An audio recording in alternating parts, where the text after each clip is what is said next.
Hey everybody, welcome back to the Tribe of Nerds podcast.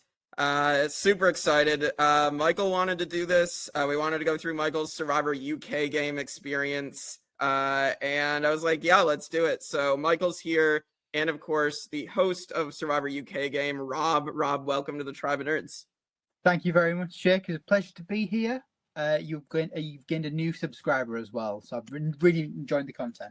Thank you.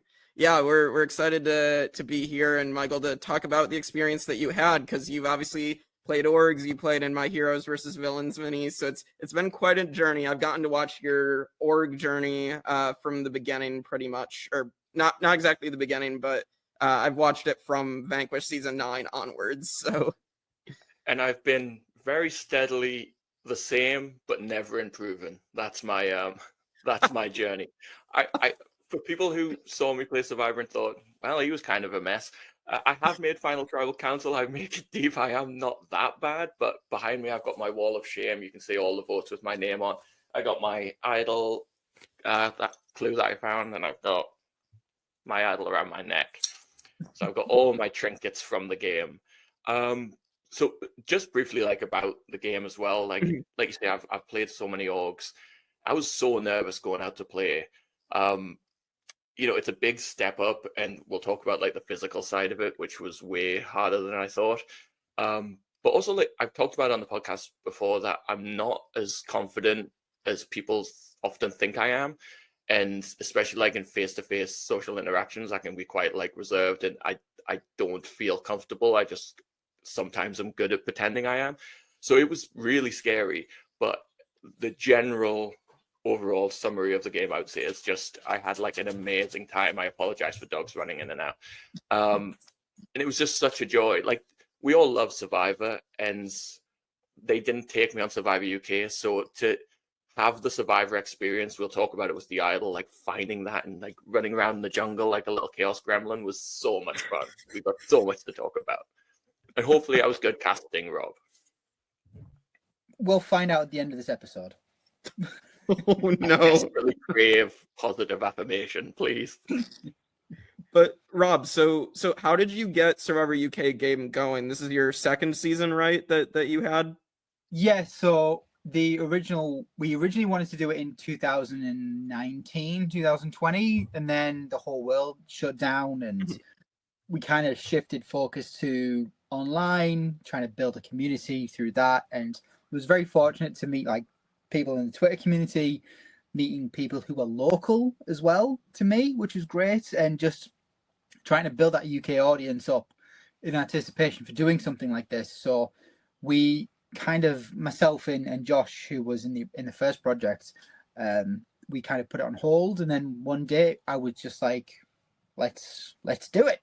So we ordered some buffs, and then the buffs came, and then we went, let's order some flags, and then it was, all right, let's start building the game, and let's find a location and find the people. And yeah, so it's just been crazy since then. And the reaction that we've had, because we're the only one in Europe, I believe, as well. So not only is it that we're the only one over here, we have to kind of prove to the Australians and the Americans that the Brits can do it and we can step up. And I think that what we've done over the last 2 seasons has been really wild, and it's been great to be so welcoming from the community as well. Yeah, we've had lots of support, and other games have come forward and have been just so amazing. So it just feels nice to be part of this huge thing, even though we are so far apart from them. So it's just been so rewarding and really humbling at the same time. That's amazing. The only thing that let us down with that whole argument, Rob, is the fact that we let an Australian win the game. We shouldn't have done that. I should mention this as well, Jake, right? This is Survivor Game UK. The first season was won by an American living in Germany, and now we have an Australian on a 2-year visa who lives in London, came up to the Northeast, and then absolutely dominated the game from start to finish. Wow. So no UK player has actually won Survivor Game UK. That's hilarious. Yeah. Turns out we do suck.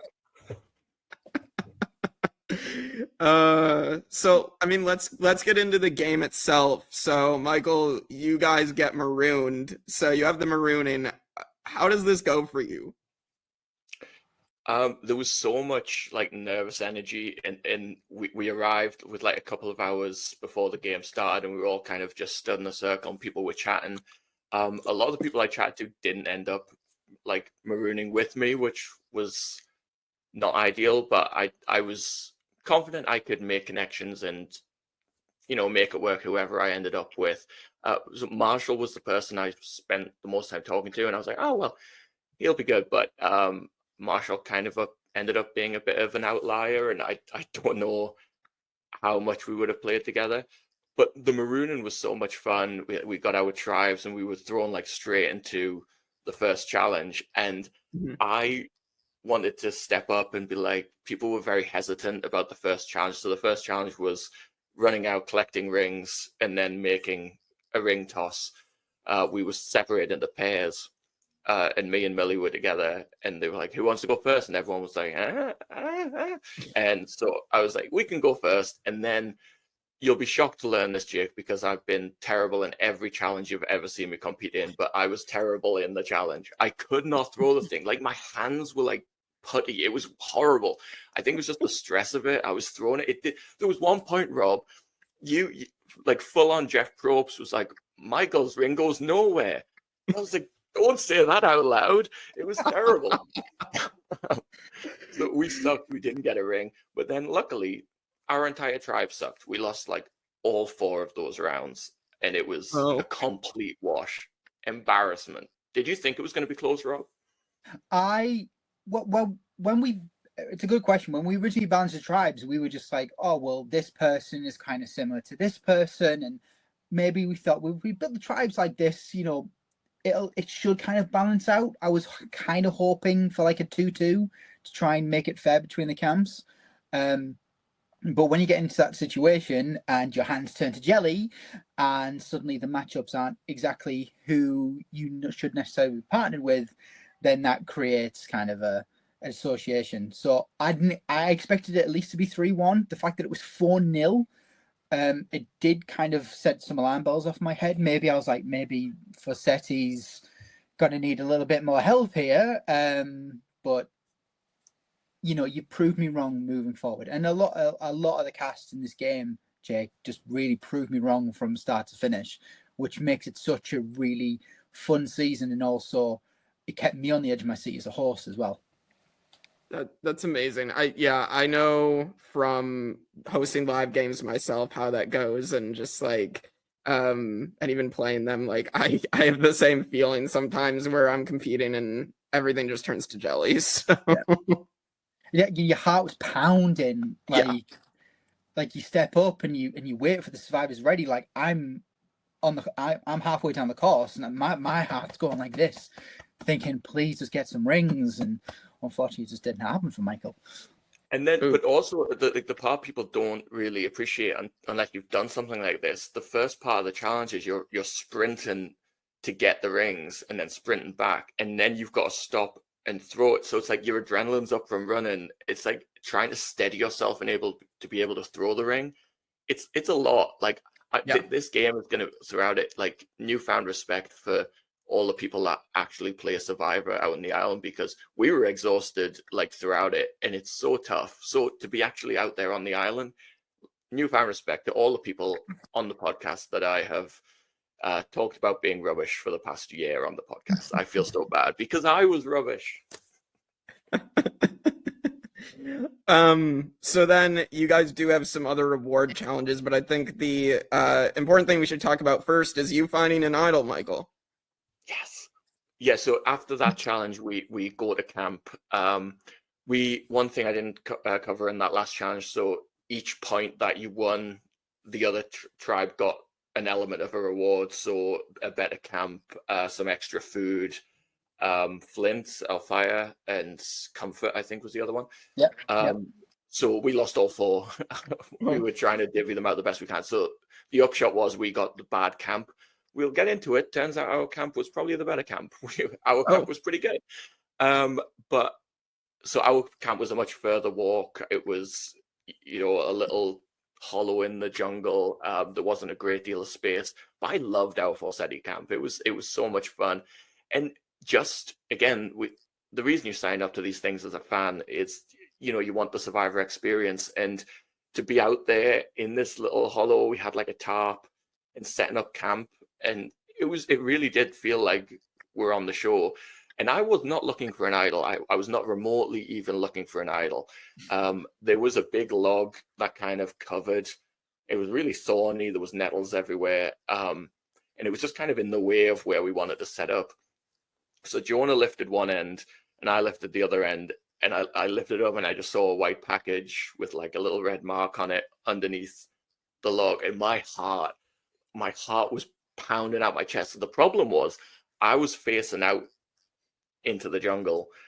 Everyone else was behind me, so I don't know if they're seeing me. I have no idea. I kind of put my foot over it to cover it, and I'm freaking out, and I bend down, I grab it, and I put it in my pocket, put it down my pants. I can't remember where it went, but this is the other thing as well.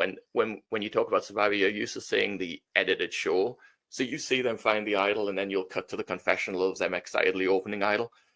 What they don't show you is the 3 hours or whatever it is where you have to sit there with an idol in your pocket, not able to open it, just thinking, what have I got? I was so excited to open it, but I had to wait for an opportunity to. So yeah, Forseti Camp Life, after that, we kind of cleared our area and everyone started chatting. There was a very interesting conversation. We'll talk about Vince. Vince was a unique player, very eccentric, I think. A good old British eccentric is like a good personality type. And he was so much fun, but we were all sat around. This is day one, challenge one, and he says to the entire group, should we have a conversation about who we're going to vote out first? and we were all like, no. And Millie, with a very typical Millie, straight to the point, cold, just said, I think that should be personal. And then that cut that dry. So at that point, Vince was kind of an immediate outlier in the group, I think. And from there wasn't a great deal of strategy talk. We just built our camp, and I think the strategy happened after we come back from the next challenge, which we're about to talk about. What did you think of my idol find, Rob? I thought it was brilliant. So I didn't get the pleasure to see an idol find when we did the first one because it was very similar to what happened with Michael. So one of the tribes from last season, Lancelot, they had it was like a lightning storm hit the tree, and they kind of like lived around that tree, and we hit it inside one of the hollows, but we didn't see it, we didn't catch it, and it wasn't until a player came up and said, "Look, I've got this idol." We were just like, "Oh right, cool, I guess." So it was really fun just seeing like that initial Michael lifting the log, and it was myself and another handler, and we were going, "It's by his foot," and then we're getting excited for him, and then you see him look down, and we did this before we came live. Like he just kind of turned around, put it in his pocket, and just went like that. And I just thought, that was brilliant. Like, and the worst thing was that we just stopped recording. They're walking to camp as well, because I was like, we need to move on. We need to start do some other stuff. And I hated myself for that. But it was a great find. I loved it. It's one of those memories that will just stick with me when I think of like that combination of Forseti. It was such like a pivotal moment for me. And that kind of made me go, this is going to be a really fantastic season. Yeah, I think like anybody finding an idol like immediately is just really exciting for anybody on production.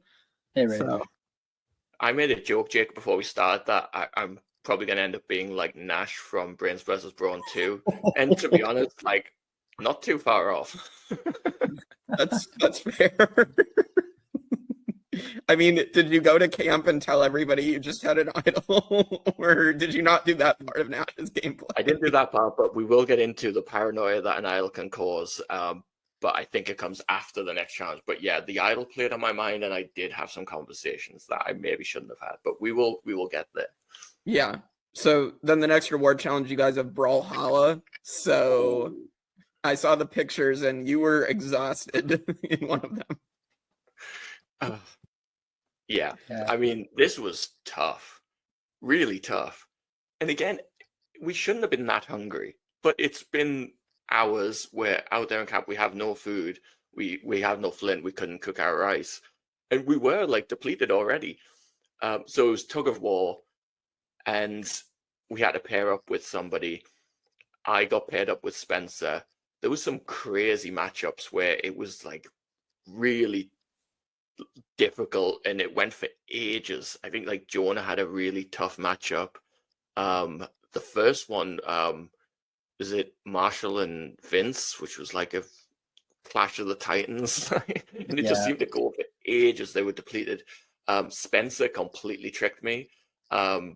So he wrapped the rope around his arm, and we were pulling, and then midway through the challenge, he just let go. So I lost the balance and I fell forward. But somehow, I don't know how I did this. I never at any point expected to beat Spencer because it was so even, but he seemed to have an edge. I managed to get back to my feet and kind of knock him off balance, I guess, and I did get the point for the tribe. And that was the shot of me exhausted on the floor, literally gasping for breath. It's embarrassing. I hit the gym for like 2 months in preparation for this, and one challenge, and I was just a mess. And then they were like, "Oh, we might have to go again. It depends how the play was first to 8. So I might have to go again." I was lying there being like, "Please, for the love of God, don't let me have to go again." The challenge itself lasted about 40 minutes in total, but the matchups felt so long. I felt like each matchup was it felt like 5-7 minutes as you were watching, and as we were playing back, it was like maybe no longer than 45 seconds. And at this point, they'd been at camp maybe 2 hours. And we were really like, that challenge was designed to get them tired and to get them lethargic, so when they get back to camp, they don't have much energy, because then we have something else coming up. We'll talk about that in a moment. But watching them all play and really dig themselves into it as well, because it was an open field and it was like members of the general public. Some people walking past going, "What are these weirdos doing?" But it was such a fun challenge, and we actually retooled that from the last season, and we added some new elements to it, and we thought it worked out really well. I don't know if Mike remembers, but it was the Nick Millie round. We had a rule where if you let go of the rope, that was it, you're out. And Nick, who was on the other team, was about this close from touching his idol, and he let go of his rope, and then Millie was just like, "Oh, I guess that's it." And we were like, no, grab the thing, grab the idol. And it was the best round of that whole challenge, just because it was so unexpected, and it was just proving to me again and again how great this cast was, because it just felt everything was just left of center. So like when you watch the show, you have an idea of maybe, yeah, this tribe's definitely going to win. For this, it just felt like anything could happen. It's just a roll of the dice. Yeah. And like Millie was also, it was like kind of one of those things where Millie ended up going against like a guy on the other tribe, and it was like, just do your best. And like, I don't think Millie even realized how close that was going to be. And then she just proved herself to be like super strong, and it was so close. And we were like, oh my God, she's doing it. Like, go Millie. It was incredible. Yeah, that was a highlight of the first day, like seeing Millie do that. Yeah, the physical challenges are not my forte, so I'd probably be gasping for breath just like Michael's. But yeah, the next big thing that happened, you guys got evacuated. Oh. Not yet. Not yet. Okay. Not yet. So we had another challenge. We invited both tribes to go to tribal council. They didn't have a clue what was going on. So originally the plan, we had to change things up last moment. We created parchments with everyone's name on, like one single part, very similar to the Hidden Immunity idol clue on Michael's wall there, and it had everyone's name. And we were going to go into camp, and then we're going to open it up, and then we're going to circle the person that they wanted to take part in the duel. Okay. But that didn't happen because we lost the paperwork, so we had to then go on parchments. So Josh hosted a kind of a quick get together just to see what was going on, touch base with everybody. Everyone was really cool, and then they had to choose who they believed was the weakest person from both tribes, to go up against an unknown duo. And I just want to know as well, like, what was the criteria for selecting Alex for Fassetti? Yeah, so Alex and Jonah ended up being the people that got brought up to do the impromptu challenge. Under a cloth, surrounded by about 10,000 flies. That was an unexpected detail. We were like, have they got rotten meat under there? Like, are we gonna have to eat something gross? So I think it came down to the Brawlhalla challenge. Jonah and Alex were two players that lost their challenge, and so we're going to talk a lot about Alex. I think Alex is one of my favorite people I've ever met. She's so charismatic and charming, and at that point she was one of the few people on Caliburn whose name I knew. So it also kind of comes down to, like, we know Alex. She's standing out. But yeah, I think it was mainly down to the tug of war loss. And yeah, Jonah has a hell of a story. Like, his from going in that first, being perceived as the weakest, and he's going to go on a hell of a run that we're going to get to. So yeah, Jonah and Alex kind of took the fall, I think, whereas the rest of us won points for the tribe in the tug of war, including me, who sucks. That's funny. So now it goes to day 2, and this is where you have something else, Michael? Yeah, I have one more thing to discuss. So in the aftermath of the Brawlhalla challenge, why we fought so hard, the reward for that challenge was sweet treats. Ooh.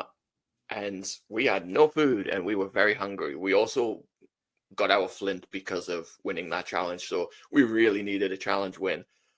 So Vince, we had to choose one person to go get the reward for us, and we chose Vince. So Vince comes back with a huge bowl of sweets, which we were expecting like maybe a couple of sweets each, or like a donut or something that would be quickly eaten and then it would be done. We got a huge bowl of sweets that really sustained us for the next day. We were very, like, what's the word? We didn't hand them out like crazy people. We just had a few bits of chocolate, and we were all being very sweet about it. So the bowl was just sat on the top, and we should have thought there was something going on, because it was like 5 minutes later and the cameras were still filming us. It's like, why are they just filming us eating sweets? And we decided to put the bowl into the pan that we had. So we had the free bowl. We tipped the bowl into the pan, and when we lift the bowl up, there's just a parchment sitting on top of the sweets that was in the bottom of the bowl in front of the entire tribe. And we're like, oh, okay. So I start panicking, because I think this is going to be the clue to the idol that I just found. Oh. And they're going to be like, it's under a log. Who was near the log? Michael was near the log. But it was a clue for a different immunity idol called the friendship idol. Oh. So we read it out in front of everybody, because we all saw it. And it was actually the perfect idol clue to find as a tribe, because it's an idol that could only be played on someone else. And it was hidden at the immunity challenge. If you're brave enough to go get it, was the clue. So the tribe consensus was like, okay, we have this idol that if we swap and one of our tribe has a minority in the new tribes, this is something we can pass across and have, get the advantage back in our favor. So yeah, finding the friendship idol clue was like another big component of Fassetti's day 1. And I ended up with the parchment in my jacket. So I was just flush with idol. Yes. So you ended up technically having 2 idols at one point.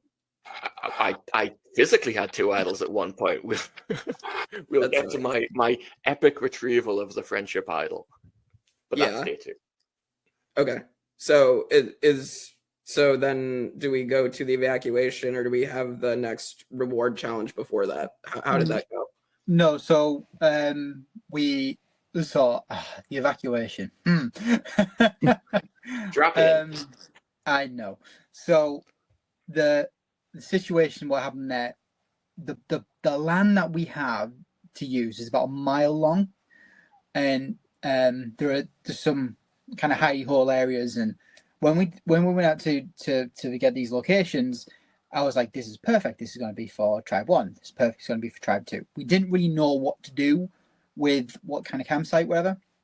So when it was just before we were going to do the marooning, and myself and the team, we went to go clean out the camps because there was some kind of litter and things like that. We didn't think anything of it. Filled the bags, bin them off, whatever. Gets to about 8:30, 8:45 at night, and myself and the rest of the team were ready to go. And there's Josh, our other producer, staying the night because we. And then Steph, my partner, was going to kind of check in every now and then as the first aider. We get a text saying there's something happening at Caliban. You may need to stay. We thought, all right, okay. We were just about to leave because we hadn't heard anything. And then it was come to Caliban. So it was myself and Steph.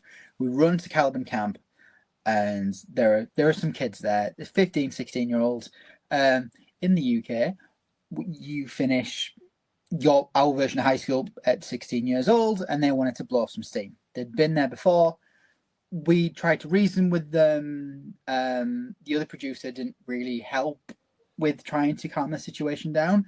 So I got this situation calm, and I said, we'll go somewhere else. All we ask is you just don't bother these folks. They've come from all around the country. We're just doing a daft little thing.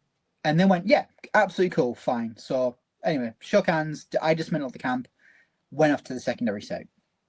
Had a meeting with the producers, the other producers, and I said that I think we're going to be fine.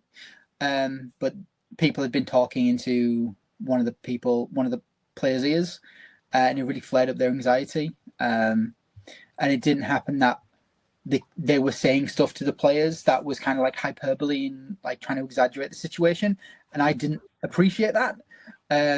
So I said, look, we can stay here, or we can stay at this new site. You're going to be fine. You're going to be safe. I will be here.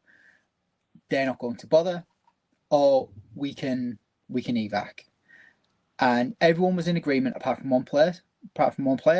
So I went, all right, cool. So what we did is that I ran down to Fossetti. I'd actually been in and out of the camp for like the last hour saying, oh, it's the last time you'll see me. It's the last time you'll see me. And then I kept coming back. And then I went down, and it felt very much like Millennials Gen X, where Probes rocks up and he's like, I've got an announcement. I explained the situation. I was like, right, you can stay here if you want, but even if one of you says, this is no, then I'll take that as a majority. And to be fair, they all talked about it, and they went, I think we're fine. One person said no, and I went, cool. That no means grab your shit, we're going. So we shifted the entirety of the season into a car. We some of the players ferried players over as well, which I really appreciated. We got to mine, and I essentially said, you have the run of my house, because now I need to figure out what's kind of the next portion of this game. And I always had a backup location in mind just in case something happened. Right. And that was the location we ended up moving to. So give them, I basically say, you have the run of the house, like just get in, get settled. At that stage, one of the players elected to leave. Everyone was really respectful about it. We sent them off. Everything was fine. And I remember I gathered everyone in the back, and I kind of gave a little speech about what happened. And I said, look, this isn't perfect. If you want to leave, I'm not going to stop you. But to give credit to the remaining 15, they were absolute rock stars about it. And I didn't get any sleep that night because I spent the entire night upstairs with my computer just trying to reshape how this game is now going to look, because I've lost real estate. I've lost this. So I can't do this anymore. I need to move this over here, and I need to rejig. And then they all slept, I think. Michael can attest that maybe. And got up at 7 o'clock the next morning. We went out to the new site. And then after that, we did the re-marooning. We did everything from there. But in order to make sure that everyone was safe, we only stayed out for a finite amount of time. and then we returned back to home base, which I felt was the safest thing to do given the situation, and we didn't want anything kind of happening again, and I didn't want to create that kind of distrust between the player and the producer. And to give the players credit, again, rock stars. They all were in the right mind to go, do you know what? This isn't what I signed up for. I'm out. But they were just fantastic, and they carried on like troopers. And it's not the experience that they want, that we had in mind for them, but I think the fact that they were all fans and they wanted to do it, it kind of made that secondary location just feel like it's whatever. It just, they were carrying the game. The players were the location in my eyes, and everything else just felt secondary to it. So, and the players that do watch this, if they do watch it, I've said it before, I said it again, like, I love you. Like, we spent 2 years planning this, and then this happens, and it hurt. It really hurt, and I got upset, and I cried upstairs, and I was trying to hold it all together. And then it led to a point where one of the producers said that they can't do this anymore. And I went, okay, I guess I'm now running the show. So it was not only we had to lose a camp, we lost a site, I lost a producer, my role had to increase. I now had to bring people in to do more stuff, pull double duty. People who were getting voted out were helping out. And it was just a testament to just how brilliant people are, and that when something happens and you can create a plan B, how quickly people move towards getting that project sorted out. I'm going to tear up.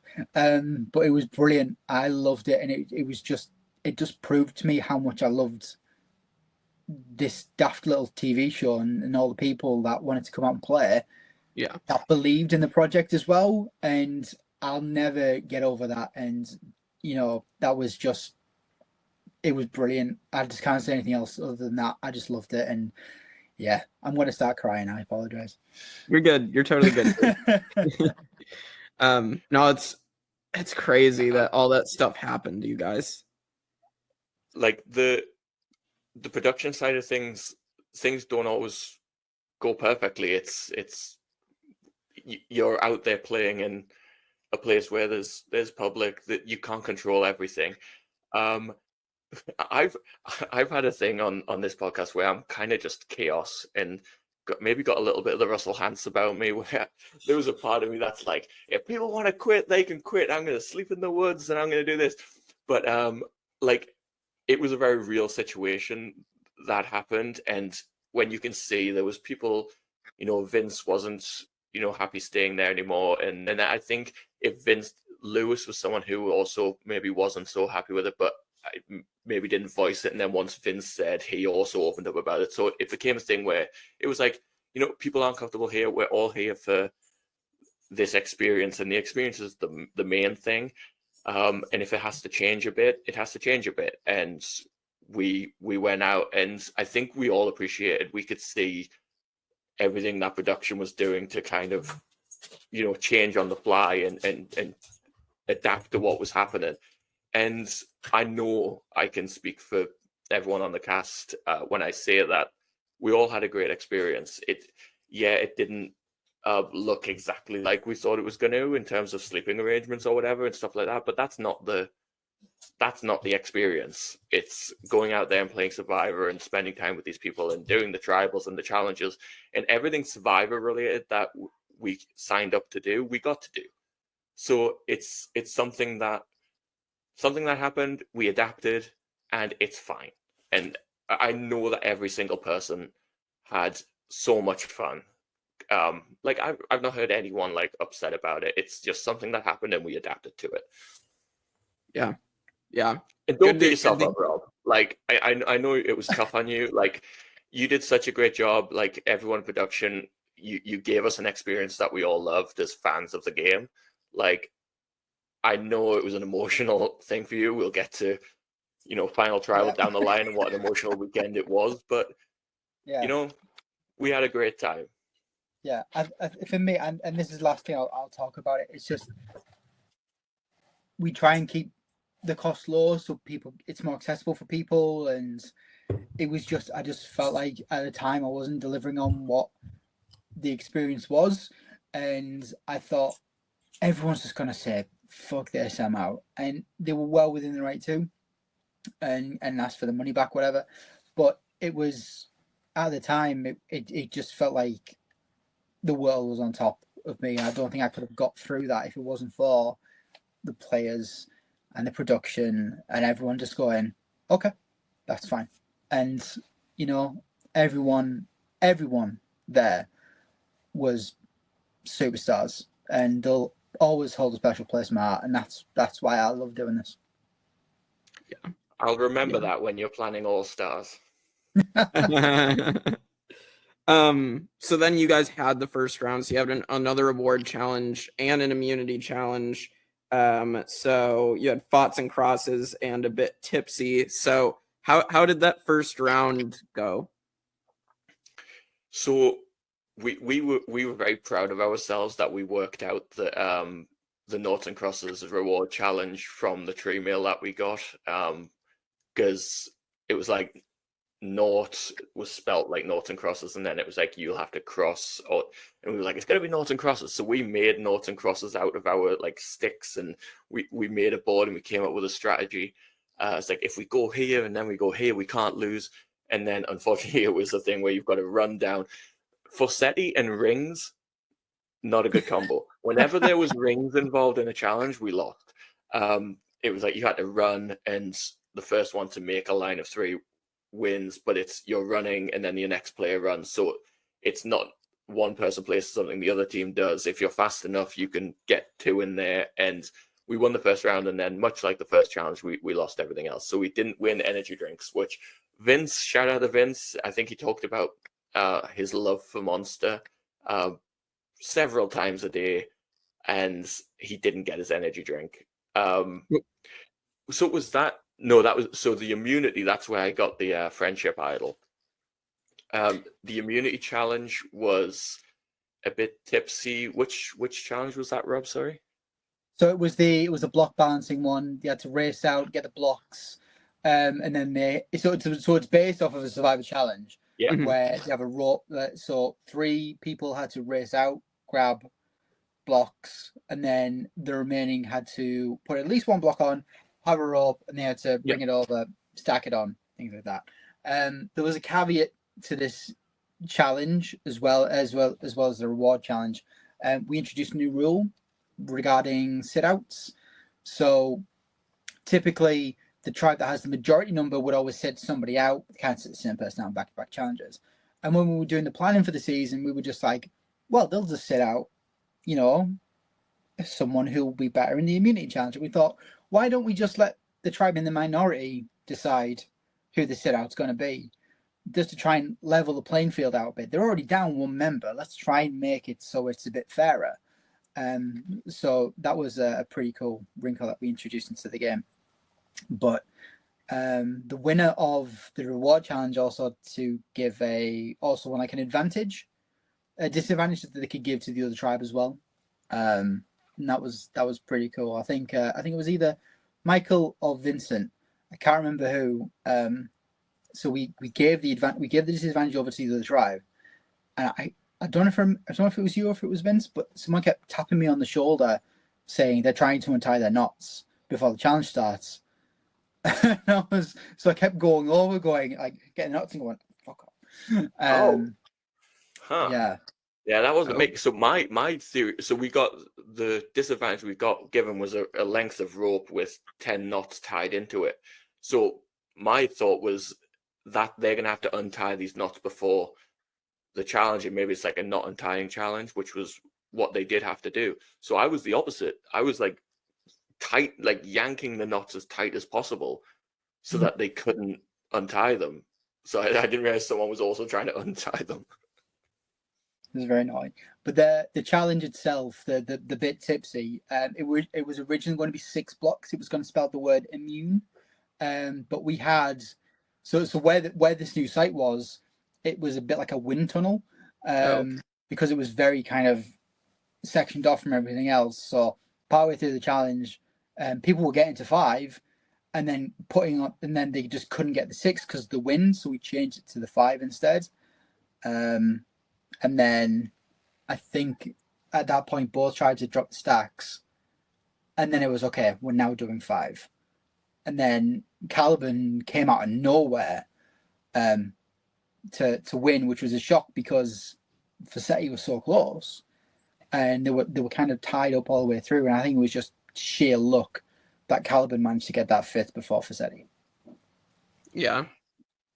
So yeah, I wasn't in that challenge. So the other thing in running, going into that challenge, we found our friendship idol clue. The clue said that the idol is behind the axe and the sword or something like that. So on the podium, by the immunity thing where the vote would be read, there was an axe and whatever. So it's like it's behind there. So whoever sits out, this is a tribe idol. Whoever sits out, go grab the idol. And they sat me out. So not only do I have my idol target already on my back, I then have to walk in front of the entire cast towards Rob, who's standing in front of behind the podium, and I'm expecting like my idol, like a little thing that I can just grab and quickly put down my pants, and it is like a sonic ring, like a huge wooden ring that's probably about that thick and like about that big, hanging on the back of this thing. I'm like, oh my god! And I will say, I think I did it as subtly as it's humanly possible to do. There are members of Caliban that did not see me do it, but a few did. So I grabbed it and I shoved it down my pants and I went and sat on the sit-out bench. So yeah, now 2 idols in my possession.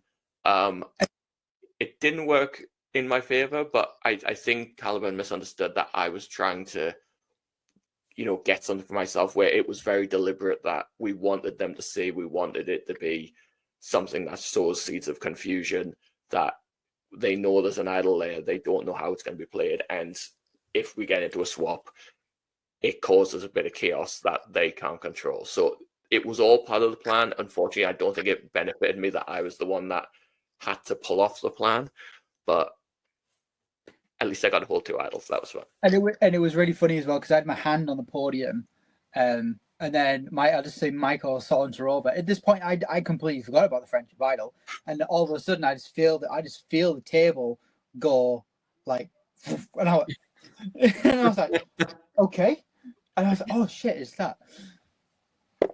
That's funny. Yeah. So Michael, your tribe lost this immunity challenge. So yeah, we finally get the tribal. It's been, so what ended up happening?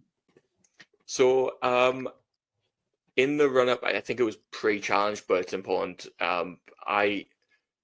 We'd had conversations. There was me, Felix, Jonah, and Malachi had walked off and made a loose alliance, but there was very little strategy talk going on Facsetti. We really stuck together. There wasn't many people going off and having conversations.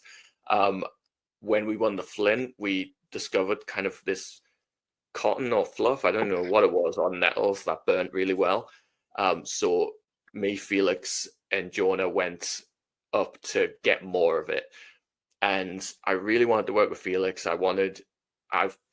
From my old games that I need someone that I can be open with. So I was like, I'm going to take a risk and tell Felix about it. So I told Felix I had the idol.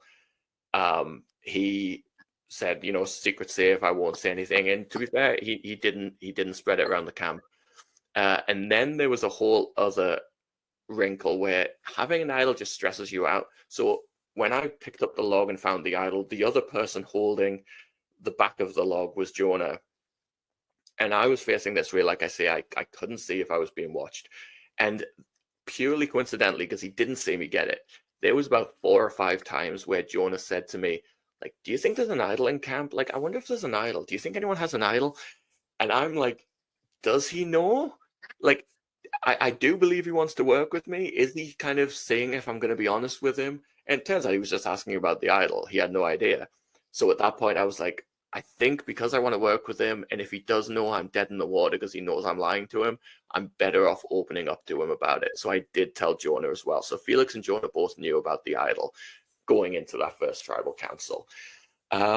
Vince, like I say, had, he was struggling being away from family. He missed his girlfriend. He was I don't think his head was super in the game. It wanted to be there maybe as much as the rest of us did. So in the run up to tribal council, he said, "You know what?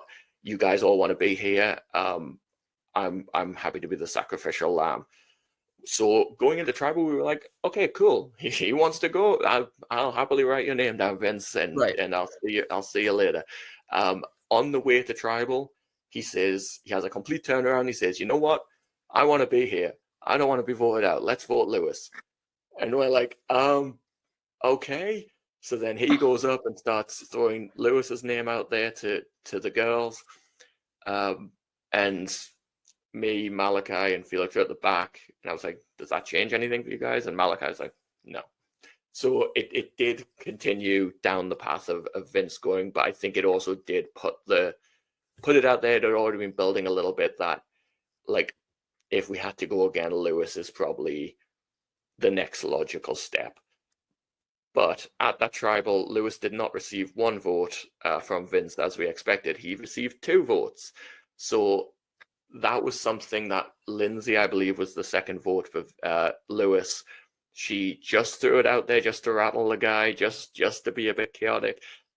One little plan that I mentioned in a call that I didn't end up doing, but I really, I love a throne vote, Jake. Yeah, you did it in your Vanquish season. In every season, I throw a vote, except this one. I didn't end up doing it, but I was going to write Felix's name down at the first tribal council, just to kind of shake him up a bit, because he was super calm, and I was like, how will he be if his name comes out there? But in the end, I was like, it's day one. It's first tribal. I'm going crazy. I've already got 2 idols. Like, I don't need to go any more crazy, so I didn't do it. But the 2 votes for Lewis really affected us. We're going to go into the swap here soon, and that was something that made the swap very entertaining, but also very stressful. So yeah, Vince was the natural first vote. That makes sense. That's crazy to me that, like, someone asks to be voted out and then they have the change of heart. Like, never ask to be voted out, because it will happen. Were you surprised by the first tribal, Rob, or was it what you expected? No, the great thing about this season, though, Michael, was the fact that you didn't give anything away.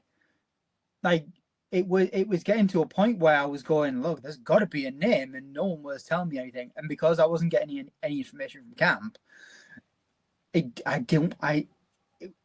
felt difficult to me towards tribals, because I don't want to kind of blow up anyone's game. But I can only go based off of the knowledge that the information that everyone was giving me. So it was when Vince was saying, look, I deserve to be here, I've reaffirmed that, it sent something off in my head, and I was like, no one else has said this. Is this a Vince vote? And that was in the back of my head. But I think Vince was the only kind of tribal where I was 100% that he'd be going. So testament to the gameplay of everyone. We were so confused on production. We had no idea what was going on, and that just made it so much more fun. Yeah. So then you guys do this tribe swap. So talk us through that. What ends up happening with this tribe swap? Yeah. Okay. So 14 people left in the game.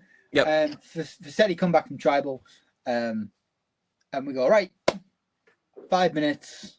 Didn't give him much time to rest, and we say, right, we feel like we could do with a bit of a shake-up.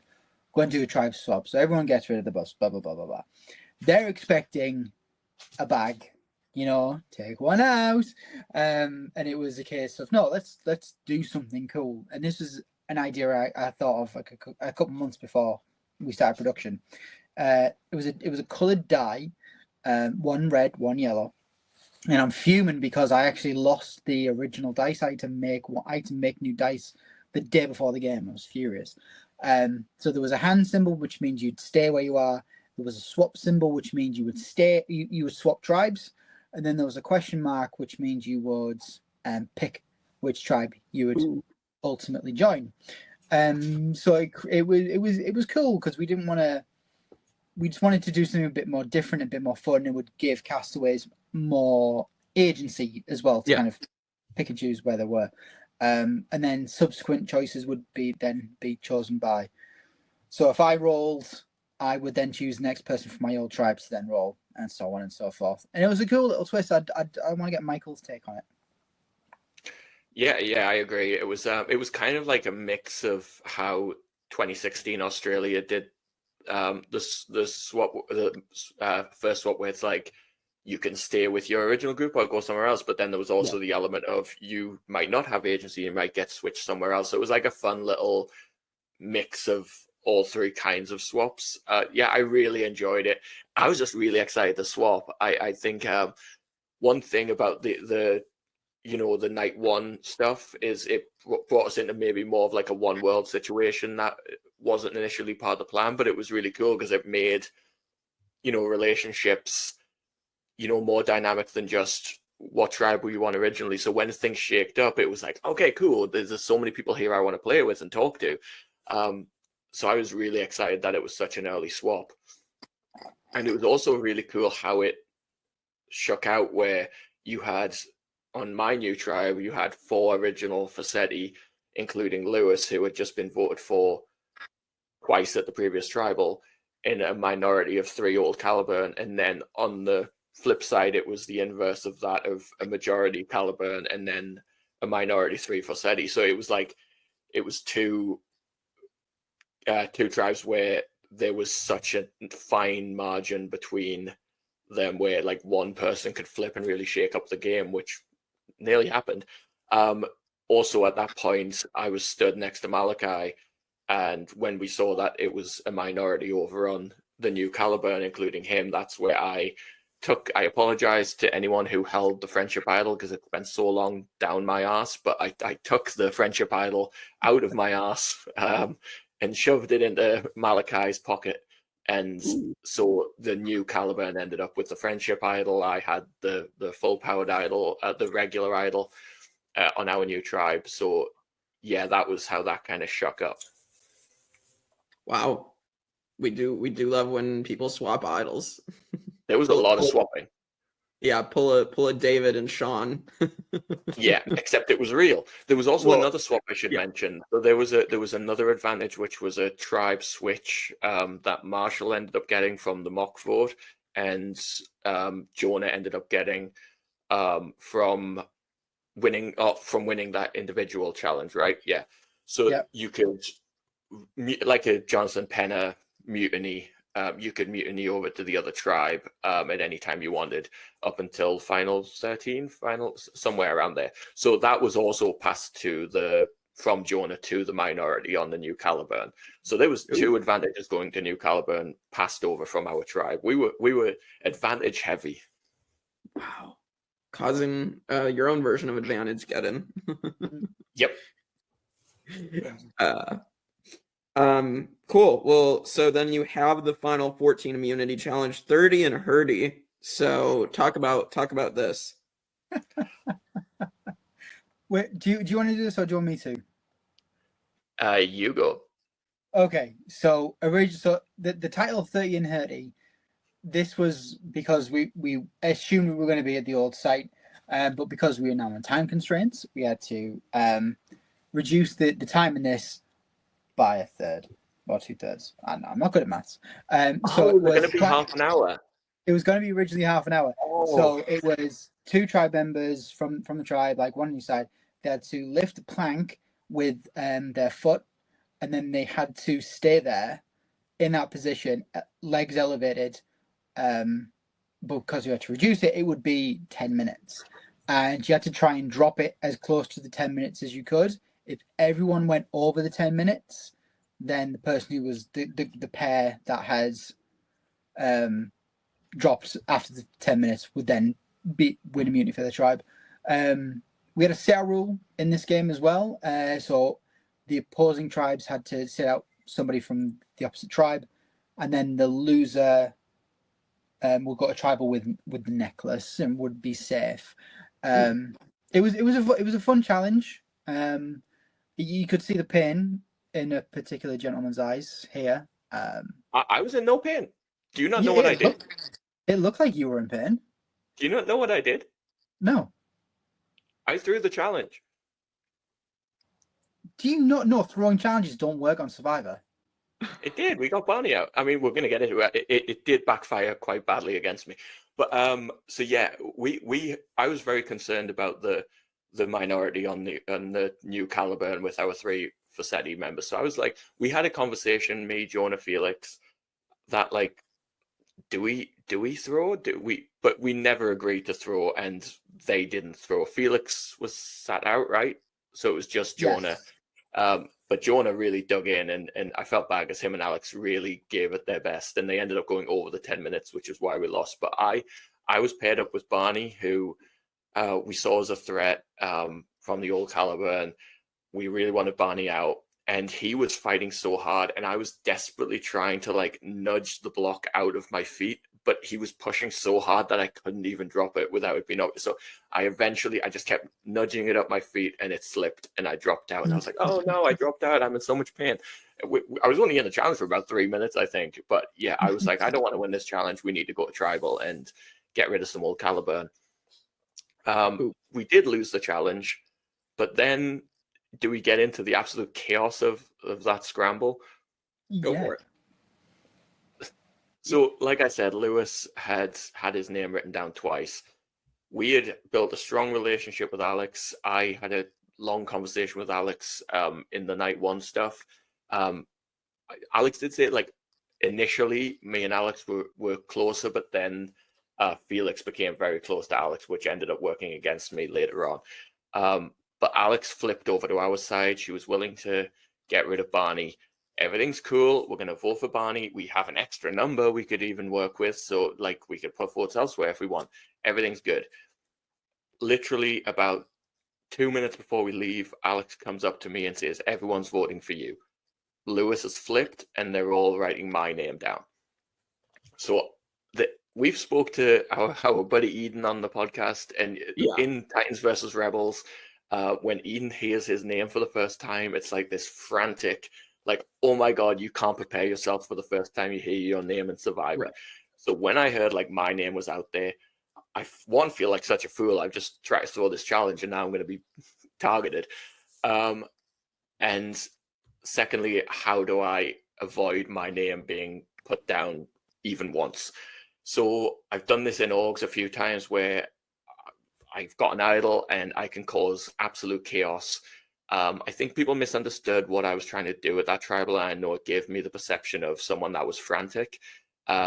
Felix said I was very frantic. I was deliberately frantic. So when I was walking down to tribal, Lewis was at the bottom, just about to go in, and he's standing there, and I'm just walking past him. I barely stop, and he says, "Are we good?" And I say, "I thought we were good, but apparently my name's out there." And I just keep walking. I walk straight past him, and I just keep going. And when he sits down at tribal, he is flustered. And so tribal starts, we start having conversations, and I decide I can play my idol and I'll be fine. But if I can try and cause enough chaos that I don't have to play my idol, we get the result we want. We have Lewis as a traitor that we can serve up next time. I still have my idol. Everything's good. Plan works. We get up. It's a live tribal council.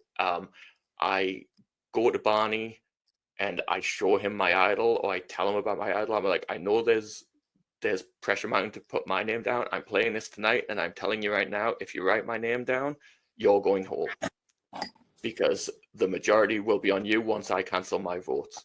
So if you want to stay, you need to write down Lewis's name. He gets Marshall, to go for Lewis instead. We trust that Alex was with us. I'd also told Alex I was going to play my idol. At this point, I'm like, I'm just going to go crazy with the idol, but hold on to it. That was key. Hold on to the idol. Make sure my name's not out there. Felix is in my ear saying, "You're good. Like, you don't need to play the idol." And I believed it. I totally believed it. I knew I'd cause enough chaos that I didn't need to play the idol. But when you're there, there's just something, man. Like, when you've got an idol and you don't know for sure until the votes are read what's going to come out the air. Mm-hmm. And as you know, Jake, I've been voted out of this game with an idol in my pocket, and it's haunted me for so many years. And I'm not the kind of player that wants to have to rely on idols. So my logic was, if I play the idol, and I don't need to, it means that everyone voted exactly how they said they were going to vote, which means I don't need the idol. It's all good. We have the relationships. And if I do need to play it, I do need to play it. So I just thought, you know what, play the idol, just get through this tribal and assess where we're at from there.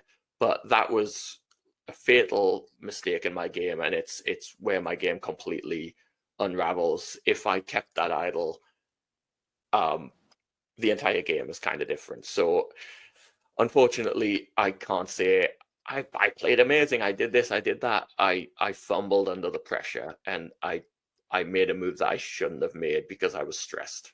And I'm very proud of how I managed to shake the vote away from me. I'm just annoyed at myself that I was unable to just remain calm and follow through with the initial plan. And Yeah. I played the idol. Yeah. Again, I've been there. I said it to you. Like, I literally just played an org where I literally freaked out and played an idol when I didn't need to. So I completely get it. From a production standpoint as well, as soon as you introduce idols into a game, how you stack votes it's an art form. Like, we just factoring in like who's got the idol, if they're going to play it, how do we stack it? And I've only got like the innards maybe like this big, but the innards is smaller than that. And then it was just a huge mess trying to figure it out. So as soon as Michael stood up and played an idol, I was just like, oh, this is absolutely fantastic. Michael's got no votes. I can just carry on as normal.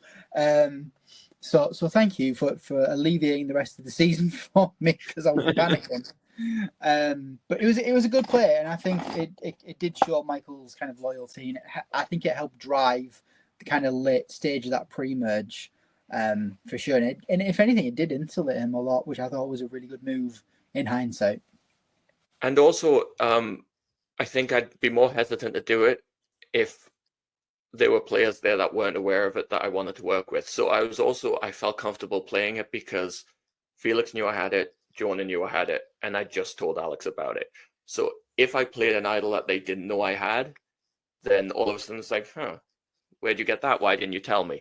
So I didn't mind flushing it because they knew I had it, and now it's out the game, and hopefully because I told them, there's trust there.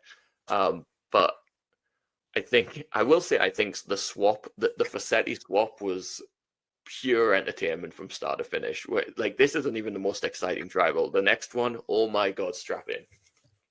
Oh boy, I can't wait to hear about it. So you have the next challenge, which is Dog Days. So anything exciting happen at this challenge for you guys? This was the one we won, right? Yeah, you won this one.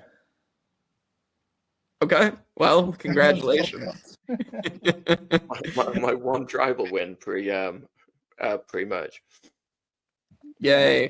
So interestingly enough, that challenge was thrown by Caliban. Yeah, because they took it. So because Facsetti took a shot at Barney, Caliban retaliated, and they took a shot at a Facsetti. And it was in that tribal that the friendship idol got flushed out. I won't dwell too much on it, but it was a misplayed idol. Lindsay so it was given to Malachi, who then gave it to Lindsay. And then Lindsay played it for Malachi, who mistakenly called him Marshall, which is the whole thing. And then it was misplayed incorrectly, and Lindsay should have been the one to have the idol played. Malachi should have played for her. That's by the by. So yeah, I think it was a fairly straightforward round for Facsetti. I don't think there was any kind of major developments. Lewis was kind of public enemy number one. Yeah, it was kind of just the fallout from that. The most important part of the fallout of that tribal was that Alex forward with us, and we really wanted to work with Alex. Now we can afford to lose Lewis. It's funny you mentioned the friendship idol, because that's now, this entire season, there is not a single idol that gets played that negates a vote, right? Because later on, the Jonah idol also doesn't. Like, we found idols, we played them wrong, we weren't good with idols.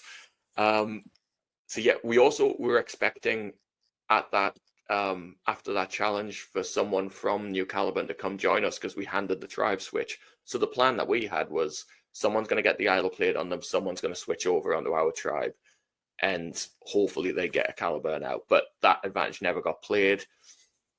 And yeah, Lindsay unfortunately gets sniped there. And we loved Lindsay. She was like the camp mom. She really she was such a workhorse. She built the fire. She never stopped. She was always collecting and foraging, and she was amazing. And I'm so sad she didn't make much. Yeah.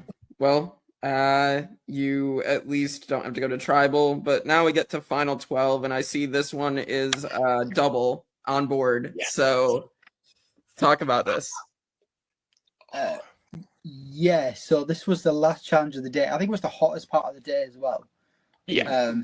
And so we actually moved to a separate. So we did all the challenges so far in this one area, and it was getting to the point where we were coming to the end of the day, and we thought, let's take them somewhere else. So we moved them all down to a new site, new area, literally just around the corner, and we do the challenge there.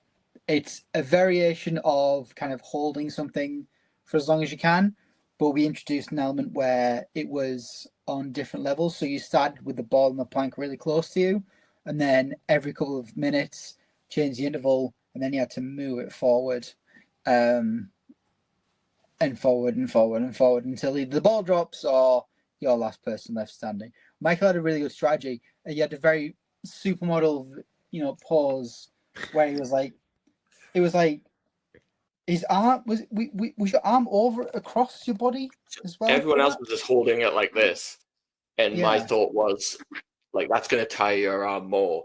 So I put it across and held it like that, and then I could move it up. And my plan was that at the last stage, I was going to move it over to my other side and have like a fresh arm, or like holding it in a different position where it would be more fresh. And I was solid. And then it was literally 1 second I took my eye off it and the ball was just on the floor, and I was so mad. And again, shout out Malachi, Jonah. They had an incredible. It was such a feat of endurance. They were going for so long, and it was like, Rob's not exaggerating. It was so hot. Also in this time period, we had not eaten. We had literally had our bowl of sweets that before challenge we would have a few sweets. I went for a piss in the jungle. It's Middlesbrough. And all of a sudden I just got really lightheaded, and I was like, oh, and I kind of like went to my knee, and I was like, man, I need some food. And then we went to that challenge, and I was like, man, like I am so depleted. But then they announced it was a double tribal council, and I was like, whatever second wind I have, I need to find it now, because I just played an idol. It was a crazy tribal council. I don't want to go, but go we went. Oh boy. Yeah.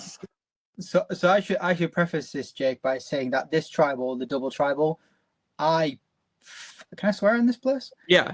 Yeah. Oh, I fucked with them. Yep. Oh, I fucked with them. I lied. Unacceptable. I asked questions. They were giving me nothing. I went, I'm going to lie to these people.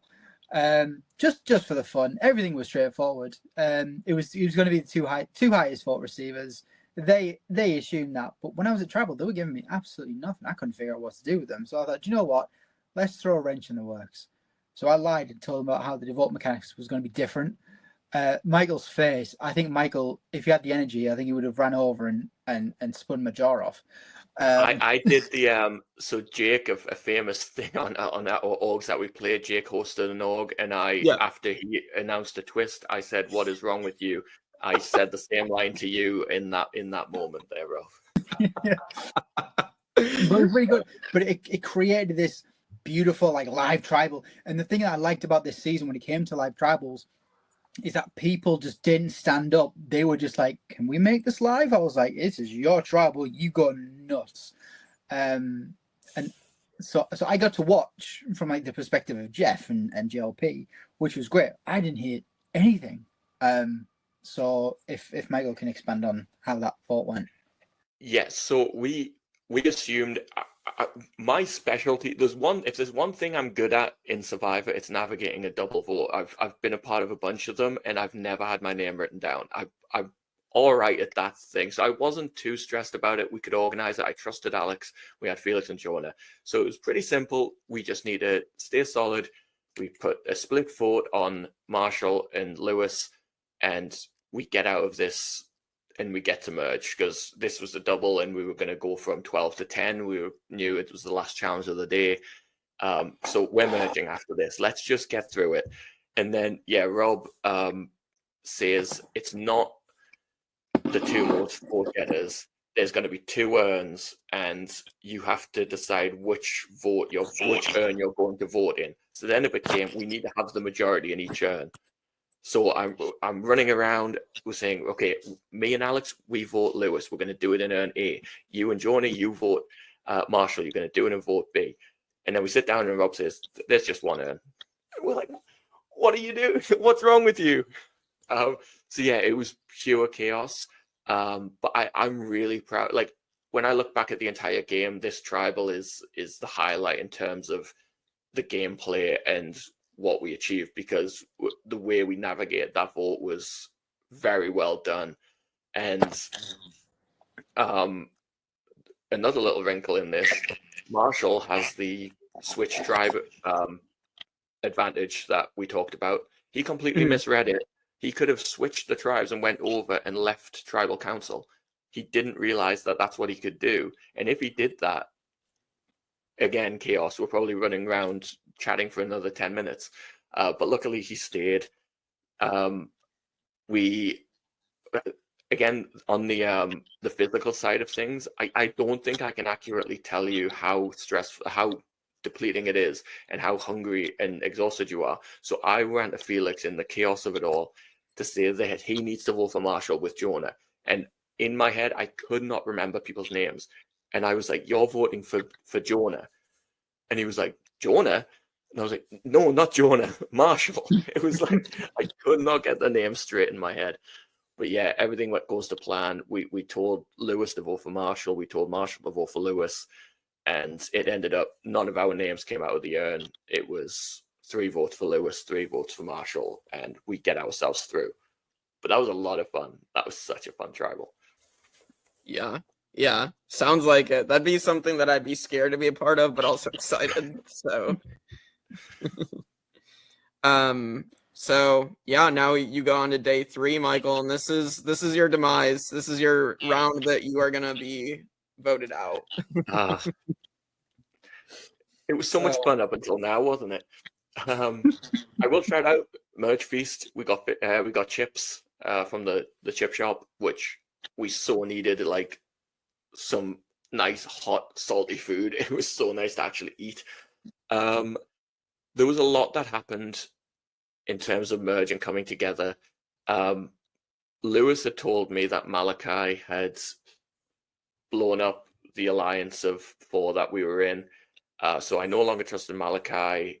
There was this new relationship with Alex that was building. She was feeling good with Nick. So there was so many different elements coming together. And I think we come to merge. We do that first challenge, which was, we were told a story in the evening of night 2 that we had to remember for the immunity challenge on day 3.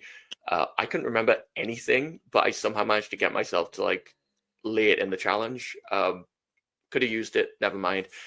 And it very quickly became, we were talking about staying for Steady Strong. We were talking about maybe going for Lewis, maybe going for Spencer won. We were planning on maybe going for Spencer, but he won immunity.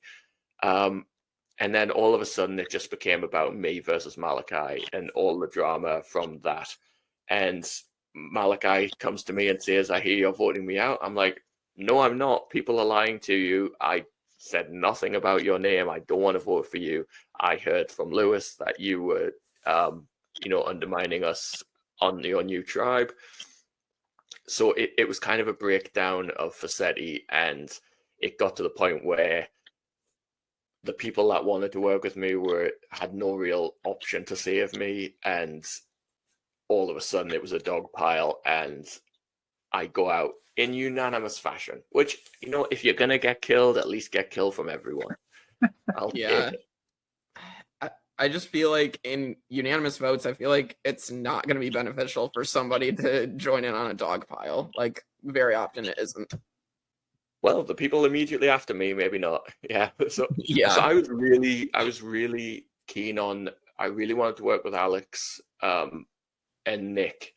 So we told a lie that Alex had played an idol, and that's how she survived the double elimination. Because we wanted to not make it obvious that we'd been working together and that she'd flipped. She had told Nick the truth, that she didn't play an idol, and she says, I trust Nick, you need to tell him the truth. So I have a conversation with Nick where I was like, yep, what Alex is telling you is the truth of what happened. There was no idol, and me, you, and Alex could really, work well together at Merge. And my plan was to use Alex and Nick to break up the strong Facetti 3 that end up dominating the game and maybe take out like a Millie. But unfortunately, all the best laid plans get thrown up in the air, and it gets to the point where it's like, I can do nothing. And that's where I'll be up at night for the rest of my life thinking, why didn't I still have my idol? Why did I throw it away? Oh, and to give Michael credit as well, like when someone gets voted out, like I've always I make an effort to, shake their hand and be like, good fucking game. And I think I remember saying to Michael, it's like, you only get voted out unanimously for maybe one or two reasons. You're annoying or you're a threat, and you are definitely the liar in that. I mean, no one had a bad word to say against Michael. Hugely social player, really he was the player that kind of from minute one was like, I am ready to go, because everyone was complimenting the shirt.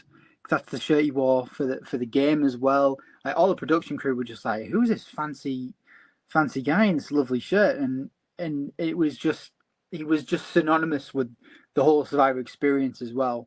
And I don't think I've said this enough to Michael. I don't think that the game would be 10 times as good as it was if it wasn't for him, because he was such a driving force in that pre-merge. And then what happened at this vote kind of dictated like how the rest of the game would play. So he was very much the key to the lock that was needed to kind of set this game off, especially so late into the day as well. So I couldn't have asked for a better mayor of Ponderosa. He was so excited to get his walk-ons every tribal, and really just get involved. And like Michael, I've got nothing but love and respect for you for what you brought into this game, and it definitely wouldn't have been the same without you.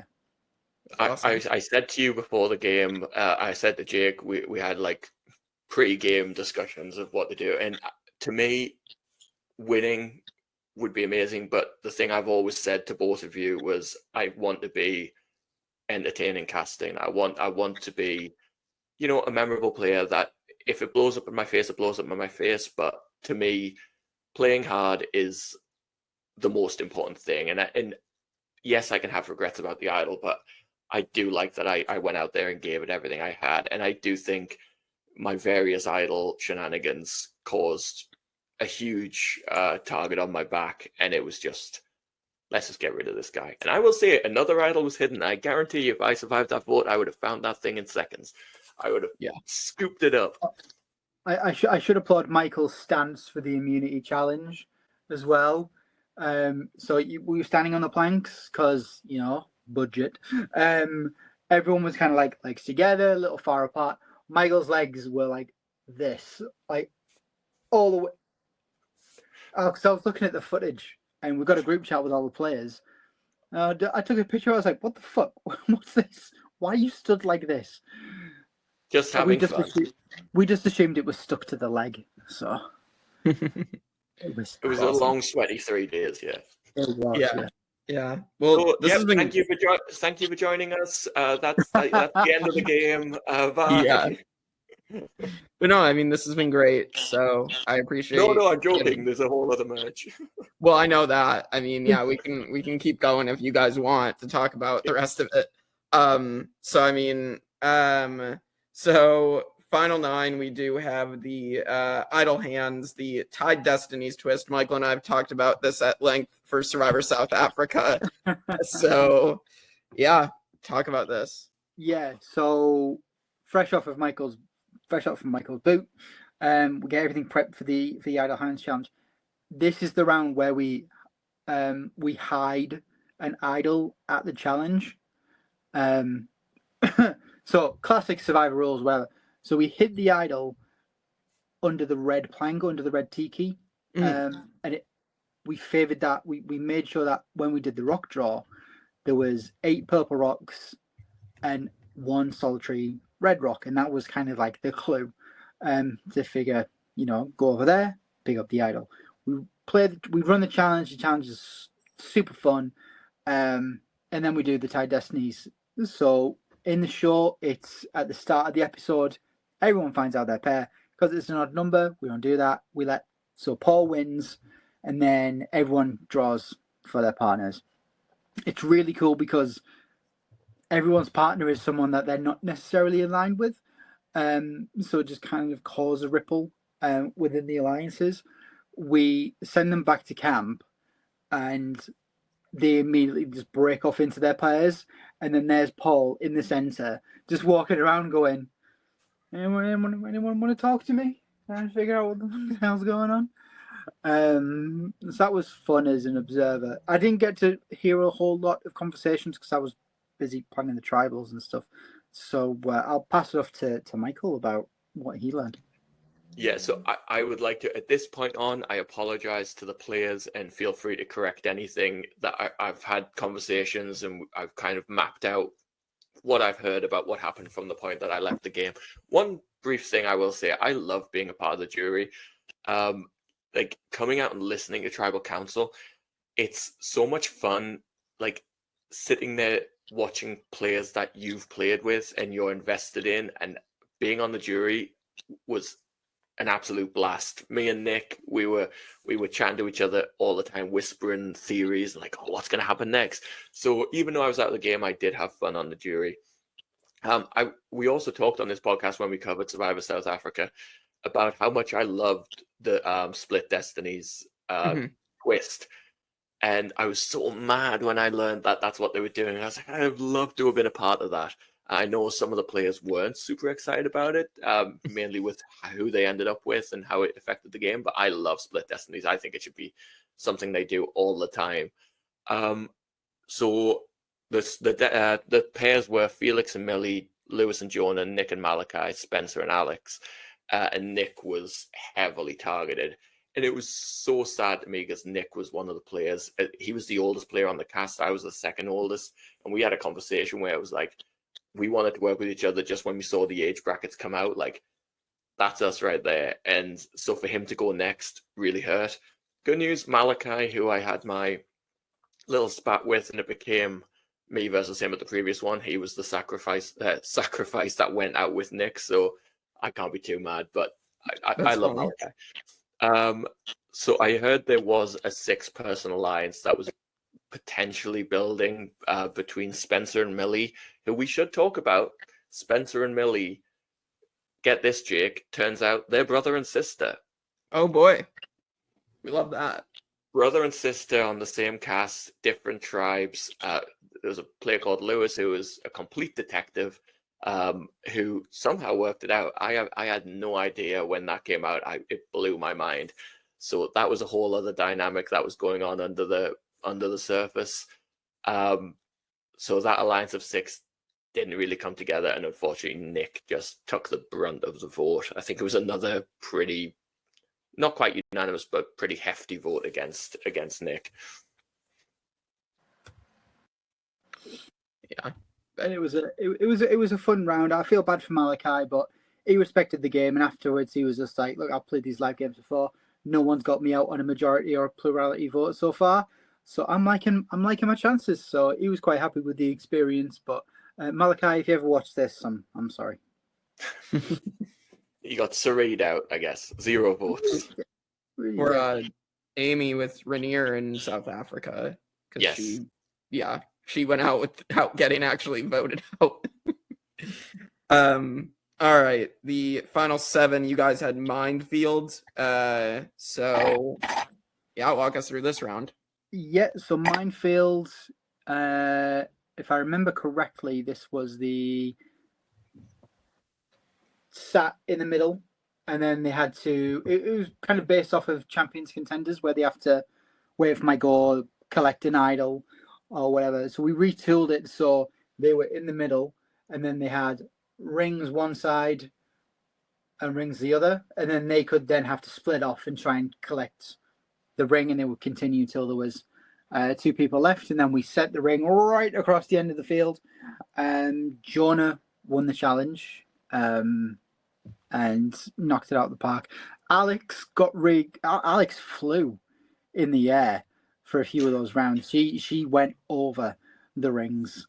She was like an Olympian. Some of the times we had to check her every now and then. Just go, "Are you okay?" And she's like, "Yeah, I'm absolutely fine. Don't worry about me." And then she'd do like a little dab, and then she'd just carry on. And we were just like, "All right, okay, whatever suits you. Just don't break anything because I'm duty first aider."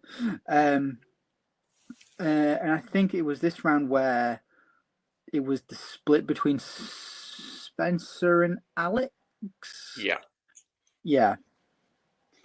Yeah, so Spencer goes here again in like a blood versus water style thing. So Millie does not save Spencer here. The sibling goes home. Speaking to the players, there was Spencer and Alex were trying to stick together after being paired together in the Tied Destinies. It kind of gave them a bit of a camaraderie there that maybe they could stick together. But this was another live tribal council where everyone was up and talking, and the pressure just mounted on Spencer that we need to get this guy out. There was also a really fun vote that almost came together of Paul going for a 3-2-2 to try and get Felix out, but they couldn't quite navigate how to split the votes 2-2 to get the 3 onto Felix. So like taking Felix out there would have been huge, absolutely huge, and maybe a Brit would have won the season. But Paul was from France, so maybe it would have been him. He would have had a huge move on his resume if that had pulled off. But yeah, Spencer unfortunately goes at that point. And it was a shame because Spencer was a really, really good player, very solid player. Yeah. And I think around about this time, people were starting to build their kind of case for the jury. And there was a few that were, a few that weren't. And I think it was just a case of, let's try and... I mean this in the nicest way, Spencer. Neutral players that didn't really have too much influence in the game. And I think that we're using that as kind of like a stepping stone to then try and take out a bigger name. Yeah. Yeah. All right. Well, we're on to the final 6, and this is Total Recall. So, memory challenge. Yep. So, I should mention as well, I designed everything for this game. So every prop, every buff, everything, I had to build from scratch. I couldn't print off. So the cubes themselves, production standpoint, they're actually made of business cards from my old job. Very sorry. So put them all together. Took about maybe a week to get everything sorted out. Designs were made by my girlfriend Steph. So for this, it was so I remember the human mind can only kind of memorize about 7 items before it starts tailing off. So I was like, I believe that this cast can do 10. So I made 3 rounds, each one of 10. And I think we got to maybe like 7 or 8, and then people started tottering off. And it was Alex that won. And it was really cool because everyone had like their blocks in front of them. She did a really cool strategy where she just kind of moved it off to the side so she could kind of maybe look and then just toddle around, which is a really, really clever strategy. And then she won, and then she literally, this must be a recurring thing in Survivor Game UK. Someone will always fall off their chair. Alex was this year's chair faller offer. Did a backwards somersault into a second backwards somersault and just kind of collapsed onto the floor. I love Alex, by the way. She's just absolutely fantastic, and like we could do a whole segment on. You could do a whole podcast on Alex. She was wonderful. If you could compare it to kind of a player, you'd probably have her as like a coach, but like more fun. Like if a coach and a Courtney kind of come together, she was that kind of player. She was magic. This was the man that Paul left. Take note, vote out foreigners. Cool. Paul was very much because he played live games before. He played Survivor New York. If you've ever watched that, Yeah. He played the Divide season. Got second place as well. So crazy good. And considering English is his second language, to play a game like this, just absolutely fantastic. He did have a hard time understanding the accent, which is a given. As I'm sure Jake, you're looking at me going, "What is he talking about?" I'm not used to it. But he was just such a good player and really strong. I feel like if he had got to the end, he probably would have had a really strong chance to win. But it just depends on how the jury was built at the time and who he was sat with. But yeah, I feel like his vote was fairly straightforward, if I remember correctly. So Paul was one of those players that he was a really subtle player that I don't think people were looking at as a huge threat for a while, and then all of a sudden it was like, Paul's done this. Oh wait, Paul's done this. He's also done this. So it was one of those games where it started to build up, and it was like, I think Paul has a really good argument. So Alex was the initial target at that tribal council. She wins immunity, does her amazing fall backwards off the stool. This is as good a time as any. You said we could talk an entire podcast about Alex. We absolutely could. Alex is just amazing. She's one of my favorite people I've ever met. She's so funny. She's a comedian. Her Instagram's. I follow her on my Instagram. You can find her. A super, super funny person. Super charismatic. Everyone just loved her, and it was one of those things where if she gets to the end, she just wins. I called her a Shawnee kind of player in terms of just super social. Everyone loves her, and she just kind of survives because people like being around her. The cast would kill me if I didn't mention the legend of Blood Potato, which was an Alex special. She had a game that she talked about where she played at Catholic school, where you are a potato and you go up to someone and say, "I'm a potato," and then they say back to you, "I'm a potato," and then someone says, "I'm a potato," and they say, "I'm a blood potato," and then they beat the shit out of you. The British have really strange ideas for games. I don't know if it's a real game or if Alex just made it up. She says it is, but it sounds pretty weird. I've So never she heard won of a that. Blood Potato, and now our cast chat on WhatsApp is called Blood Potato. So hopefully she sends a video. She can explain it herself because she's much funnier than I am, and she can explain it at the end. So yes, stick around at the end. I know I can't fully sum up everyone's games. There'll be videos of the players' perspectives at the end of this video, so you can check out it in their own words as well. But yeah, Yep. Alex was amazing, and her winning immunity there kind of saved her, and Paul was the one that took the fall. Jonah also played an idol there, where he'd won an immunity, he'd found an idol in front of everyone saw him get it, and he just guaranteed himself final five. There were, like I said, no correct idol players, but he also said to me that he didn't want to spook Paul because there was a plan to tie up the vote, go to Rocks at final six, and take out Felix. And the plan hinged on Jonah playing his idol to increase their odds. So he was worried that Paul had an idol. So if Jonah didn't play his idol, Paul would be spooked. So he played the idol as well as to keep himself safe, but to, not spook Paul and get him out. Wow. Interesting. Well done.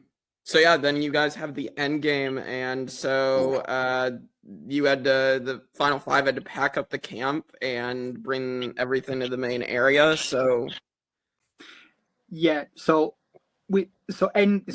when we do that, it's just to kind of help production to Right. get everything ready. We're at the back end of the day. Everyone's tired. Everyone wants to go home. So we kind of do everything finite, and the jury kind of still sequestered, whatever.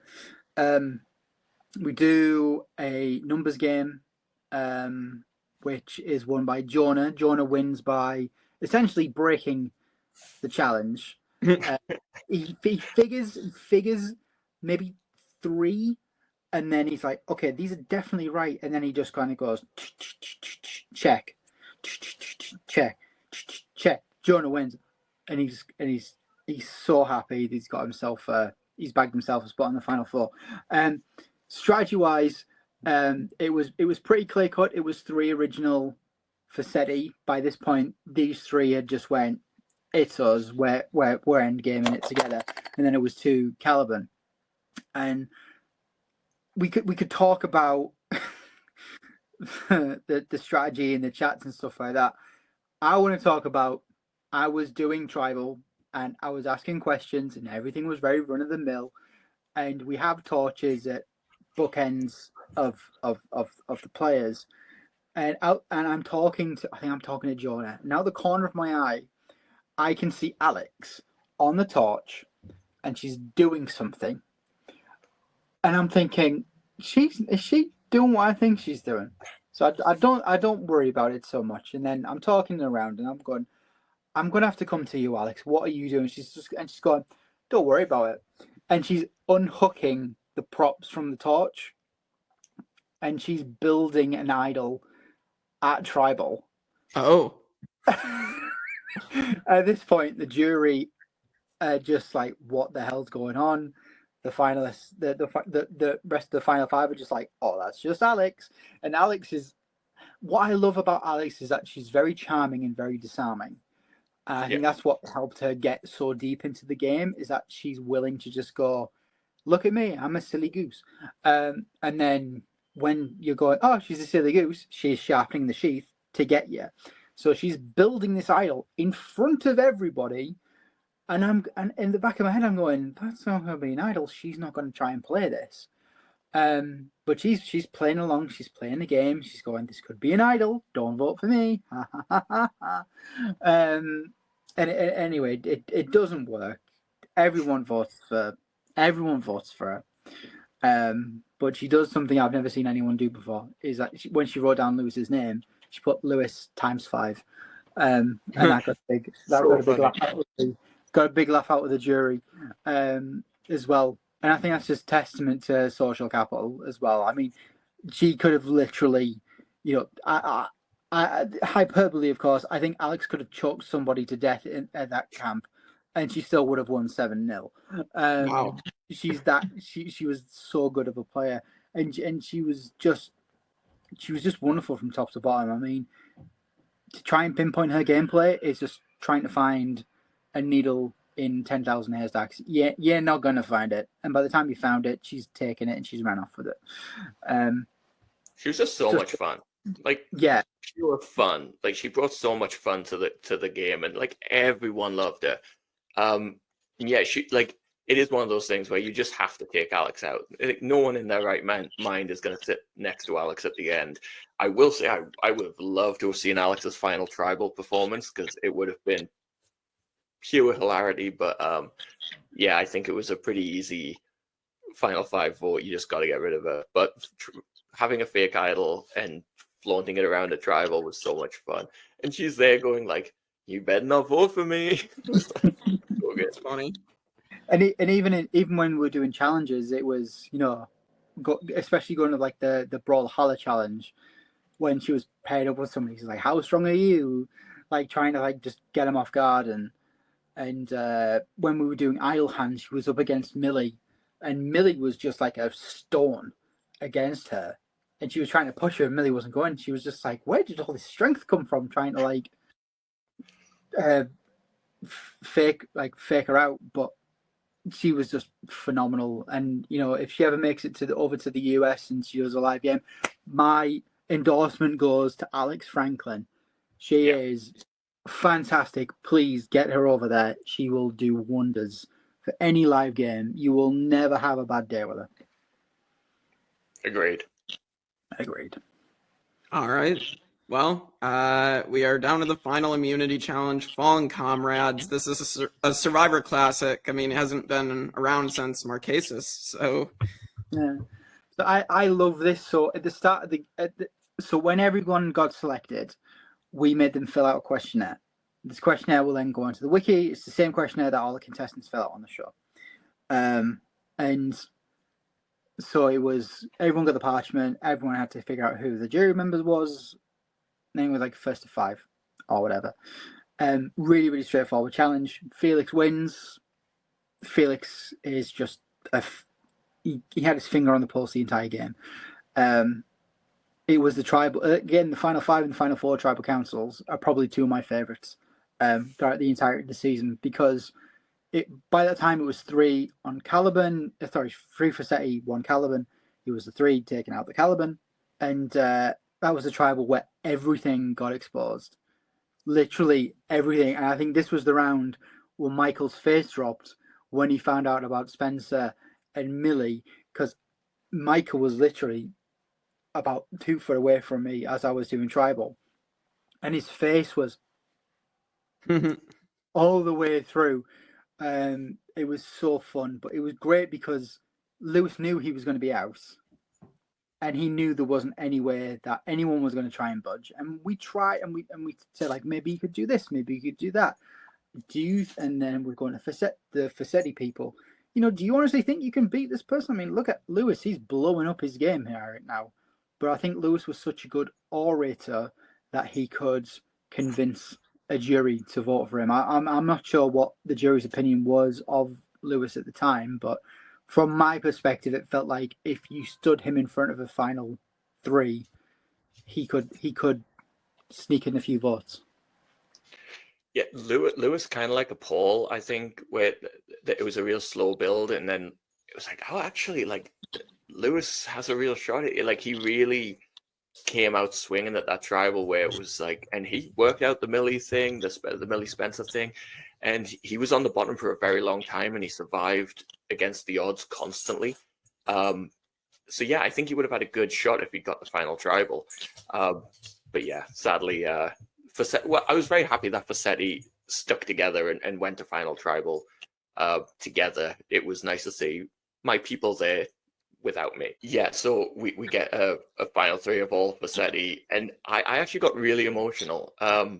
Also, not to get too personal, but I've talked about the questions that the jury had, that the contestants had to answer about the jury. The one about me was about the cancer diagnosis, and it was I forgot that I'd put all that in my my questionnaire. And then it's been this amazing weekend, and like when the question was being read, like Felix, who I was really rooting for, like he had my name up before they'd even finished reading it, and I was just, it really like overwhelmed me, where I was like, this has been such a fun experience. And Felix, who I'm rooting for, is winning final immunity with this question. And I went in the kitchen. I had a little weep to myself. It was like, it really was like this overwhelming experience of like, I'm really proud of this cast, really proud of this season, and I love this final 3. And yeah, we'll get a final tribal, but it was a really good final tribal, really good. Yeah. Well, so let's get into final tribal. So, what was so good about it? Like, tell me. I think so. The perception on the jury was always that Felix was the leader of the Facsetti 3, and that maybe he had more agency than the others. And then in their arguments, I'd say Felix was more shaky than Jonah and Millie. I think Millie was very eloquent in her argument, and she lied more than I think people gave her credit for, and she had a good argument. And Jonah had a fantastic final tribal where it's like, I did this, I did this, I did this, and by the end of it, I was like, I don't know which way this is going to go. And it ended up being a vote where all 3 players got votes, which doesn't always happen, or doesn't often happen in a final 3.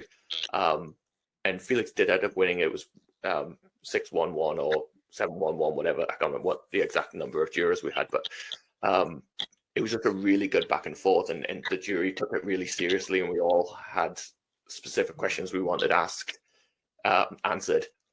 And yeah, it was so much fun. I could have sat there listening to the final three all day. I know we were time pressured, like we didn't have too much time, but like I was just so locked into it, like hearing about their games, because I think it is the responsibility of the jury to take it seriously, and that, you know, they've earned their spot there, and I think everyone deserves to be heard out and given a fair shot at it. And I think they all did themselves proud, and they all played a fantastic game. And yeah, I'm just really happy with how it all went, even though I didn't win. And the thing that really annoys me with final tribal councils is the fact that people talk over each other, and they don't try and get their point across because someone's maybe a bit too louder, and maybe a jury member wants a bit more time in front of the camera. So we made it clear from the start, like, finalists will speak, a jury member will speak. You don't overlap each other. You give them your space, give them the agency. If your argument is good enough, you don't need to talk over anyone. The jury were absolutely fantastic with that. The finalists were, my perspective, I thought the game was over when Felix did his opening statement, just because of how he presented himself, because a lot of this game is very much like showmanship and what he can provide. Millie was good, but she was quiet. And I feel like if she just enunciated a bit more and maybe like use more of her voice, because she didn't really talk a whole lot. And with Jonah, he was originally from the bottom. He's worked his way up. He's now become this competition beast, but he's also got lots of social capital. He's found stuff and he's built good relationships. And I felt like when he was there, it felt like he just dropped himself an octave. And I think it was when he dropped that, I thought, why is he being like this? It felt very Amanda Kimmel. Sorry, Jonah. It felt very Amanda Kimmel, where she played such a good game to this point, and then she got to the final, and then all of a sudden it was just home. And I thought, where's Jonah gone? Because that's not the Jonah I've seen the last 3 days. But the jury put on a fantastic show, and the finalists were all great. And the final threes of both the seasons that we've had, you know, I'm very happy to say it, they've all received votes as well. Learn CBS. So yeah, I was really happy with that final tribal. We were all tired. I think we were all just ready to go home and see our loved ones and everything like that. And then it got to tallying the votes, and it was the first time that I'd ever done it, where I had to like read the votes and things like that. And I'm sure Michael laughed at me, but I got the urn, I shuffled them around. I was like, right, Felix has won. And we walked. The camera started rolling. I walked down to the podium, and I kind of slumped over the urn, and I felt a bit, just because of everything that had happened over the last 3 days, and everything. It was just like a culmination. I felt like I'd just been like holding back everything to make sure that everyone else was having a good time. And now that it was all over, it was like giving myself permission to like just release. So and then I had like 20 seconds where I was being a pussy, and then after that it was like, right, it's not about me. Let's get to our winner, and we crowned Jonah the winner. It was a great season. We all had a big hug at the end and a big chat and everything, and that was it. That was curtains for 2025. Jonah will be very pleased to hear that you crowned him the winner. And you know what I mean, Felix was the winner. Felix. Sorry, it's been like that. I've been at work today. Yeah, it's been brutal getting back on the schedule. But nobody laughed that you had a little cry. Like, it was an emotional weekend. I think we were all feeling it a little bit. Like, it was. I think it was a fitting end to the season, and yeah, to let that emotion out, and yeah, job well done. Yeah, but as I said from the top, like, the cast make the game. Like, you can swap out a host. Sorry, JLP. You can swap out a host. You can swap out challenges. It's the cast that make it, because it's the cast that people will remember more than the host. As much as we're just placeholders for the true stars. And yeah, it was a great season, and I'm pleased to say everyone's still chatting and everyone's still mates, and you know, they've been hanging out, and there's a show. Alex is doing a show. People are going to go down, and people are planning stuff. There's a Blood on the Clock Tower tonight as well. Yeah.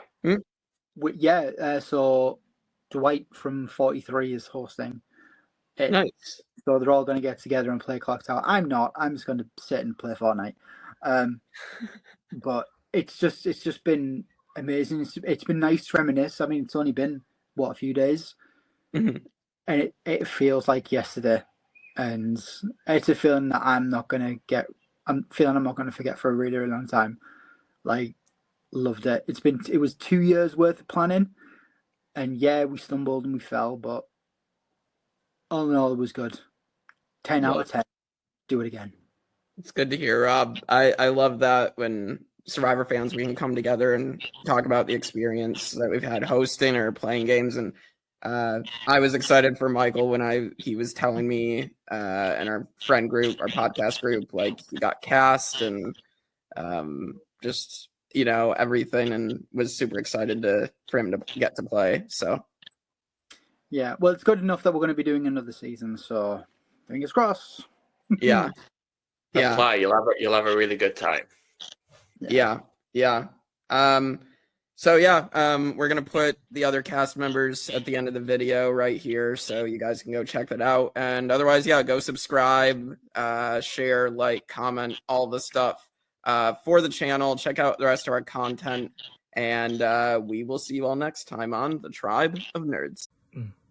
Hello, Barney here, 14th place. Want to tell you about night 1 in the Caliburn camp, because an exciting incident occurred. We were playing Mafia as it was getting dark. It wasn't quite dark yet, but it was getting dark.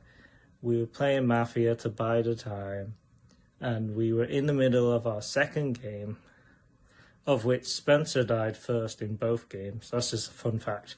But we were in the middle of the second game, and suddenly some people start walking into camp, and they said this was their drinking spot.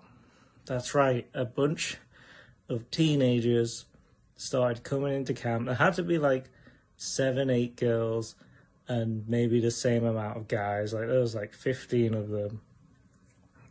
And they were there to party. And we were in their camp. And there was once a smashed glass in one area of the camp. And we're like, oh, okay, that's where they drink. So a bunch of the guys gathered there, and the girls had a million questions. They saw the Caliburn flag, Survivor UK. We told them we didn't have phones. They said that we were going to get robbed. We were in a bad neighborhood. They said a wide variety of crazy things. And some of our tribe was like, this is not okay. I mean, we can't sleep next to a party with a bunch of underage teenagers. We can't do it. So someone got a member of production because there was someone camping nearby who had a phone, and then they called Rob, and Rob came and he confronted the teenagers. No, he had a talk with them and said, we gotta go. We will let them party and hope they don't damage the camp too much. I believe someone said Rob knew one of the teenagers. I'll let him elaborate on that, if that's true or not. But we grabbed what we could, and then the rest was collected the next day, but a decision had to be made on what to do, because now Caliburn had no campsite. But that's what happened, and then I'll let Rob tell the rest of the story from his point of view. Thank you. Well, if it isn't my pre-merge rival Michael, hello, it's me, Lewis T, aka Ketchup Lewis, aka Red Rocket. Shout out Vince for this wonderful nickname, aka Fissetti Lewis, here to talk about my highlights and my lowlights from Survivor Game UK. I think in terms of my highlights, one big highlight for me that sticks out in my memory is the fact that I managed to encourage you, Michael, to flush your idol. We didn't get a single vote on you that round, yet we got your name out enough for you to feel encouraged to play your idol. And obviously the next round you got voted out on a unanimous vote. So if you had that idol in your pocket at that point in time, it would have been much better for you. So yes, I'm paranoid you enough that you felt the need to play your idol. So I'm going to give myself that. Also, just having my name as the second name in a vote at 2 different tribals, and then going out on a double tribal. Granted, if it was a single tribal, I probably would have been the one voted out. Still, it felt cool to be the second name in a vote and narrowly avoiding elimination for a couple tribals there. But lowlights, I think, I mean, maybe if I had broken off into game conversations early on, things would have been different. I think I had this impression at the original camp that everything was so kumbaya, and I wanted to break off into game conversations. Little did I know that these game conversations were already happening around me. For example, if I had just gone to collect some firewood or kindling at the same time that you, Malachi, Jonah and Felix did, who knows, maybe things would have been different. Maybe it would have been a different dynamic and I probably would have been in a better position. You know, hindsight's a wonderful thing, but also a scary thing at the same time. Also, I wish that at these tribe swap, I wish that the dice rolled in my favour. And personally, I feel like it would have been rolled in my favour if I had switched onto the Caliburn tribe at that point in time. I think I would have been in a much comfier position on the Caliburn tribe, away from you, Jonah and Felix. Yeah, I feel like I was in a much better position if I had switched there. Anyway, I hope you're doing well. Obviously, you won our little rivalry. I can't speak. You won our rivalry this season, but next time me and you get into a game together, you better watch out because Karma's a bitch. Hey, so I just want to share my thoughts on the weekend in Survivor Game UK. And I don't know if I can do it in 5 minutes, but I'll do my best. So when I first arrived, I was really aware of the fact that I was going to be the oldest player there by quite a long way. And so I was very conscious that I wanted to make sure that I talked to lots of people very quickly, because I thought my social game might be my biggest issue just because of the age gap. But at the very beginning, I remember standing with a bunch of people who I just clicked with instantly. And basically it was Michael, Malachi, Felix, Jonah. And then when we all got, and I intentionally arrived at 11:30, even though it said arrive between 12 and 2. And that was a game decision to do that. I was like, I have to get there before everything starts so that I get to meet as many people as possible and get early connections in. And then unfortunately, when we got marooned, we got put into the 2 tribes. All of the people that I had been talking to, without exception pretty much, ended up on the other tribe. So all of that work I did in those first couple of hours ended up being pretty much for nothing, unless I made it to merge later on. So I had to restart and go again. We had a really good start because obviously we started by winning all of the rewards, and that was positive. Later on, obviously, when we had the security alert and we had to go home, that was difficult. And I was one of the people that wanted to stay out the most. I really wanted to I wanted to make sure that the game was played as closely to how it was originally meant to be as possible. And so I actually didn't talk to people from the other tribe very much when we got there. I felt bad. I didn't want to do sort of a one world situation. So I didn't talk to people, and now I regret that a little bit. I also made a very, very big point of staying outside the whole time. So Some people slept inside, some people sat inside for a long time. I didn't do that. I stayed outside pretty much the whole time, both nights actually. And I was going to use that if I made it to final 3. I was going to say to everyone on the jury, who of you stayed inside at any point during the last 2 nights? And my answer was going to be that I didn't go inside at all, apart from to go to the toilet. That was the only thing I went inside for, and I think I was the only person who could say that. I was really, really key for that. So second day went okay. I lost. So very early on, I felt like my 2 closest people were Barney and Alex. I mean, looking back, I now realise that both of those people were people that I probably shouldn't have trusted that much. Barney got swapped to the other tribe, and as soon as he was gone, I thought he was very likely to go next. I actually thought Alex had a little bit more chance to stay, and I was right. Barney just came across as a game player very early on, and I thought if anyone was going to go first, it would probably be him. When the tribe swap happened, and I felt lucky with the tribe swap that I managed to be in a majority group, which was helpful. And obviously we got saved, and we managed to get the other group, the minority group, to waste an idol, which was actually really exciting. I was pretty sure I was going to be the 3 vote, but luckily it went to Lewis anyway. But yeah, so that was quite an exciting moment. But I guess the bit that I want to talk about the most is the last day and the morning, the Sunday morning. I felt like I was starting to make inroads with lots of different people, but having spoken to people, maybe I was wrong, because I thought I was making better inroads socially than I actually was, because as soon as they got a chance, they took me out. I'm not really sure why. I don't think I was much of a threat from what everyone said. There was about 3 or 4 people that were potential to win the game, and I don't think I was one of them. So I think there wasn't really a massive need to take me and Malachi out, but it happened.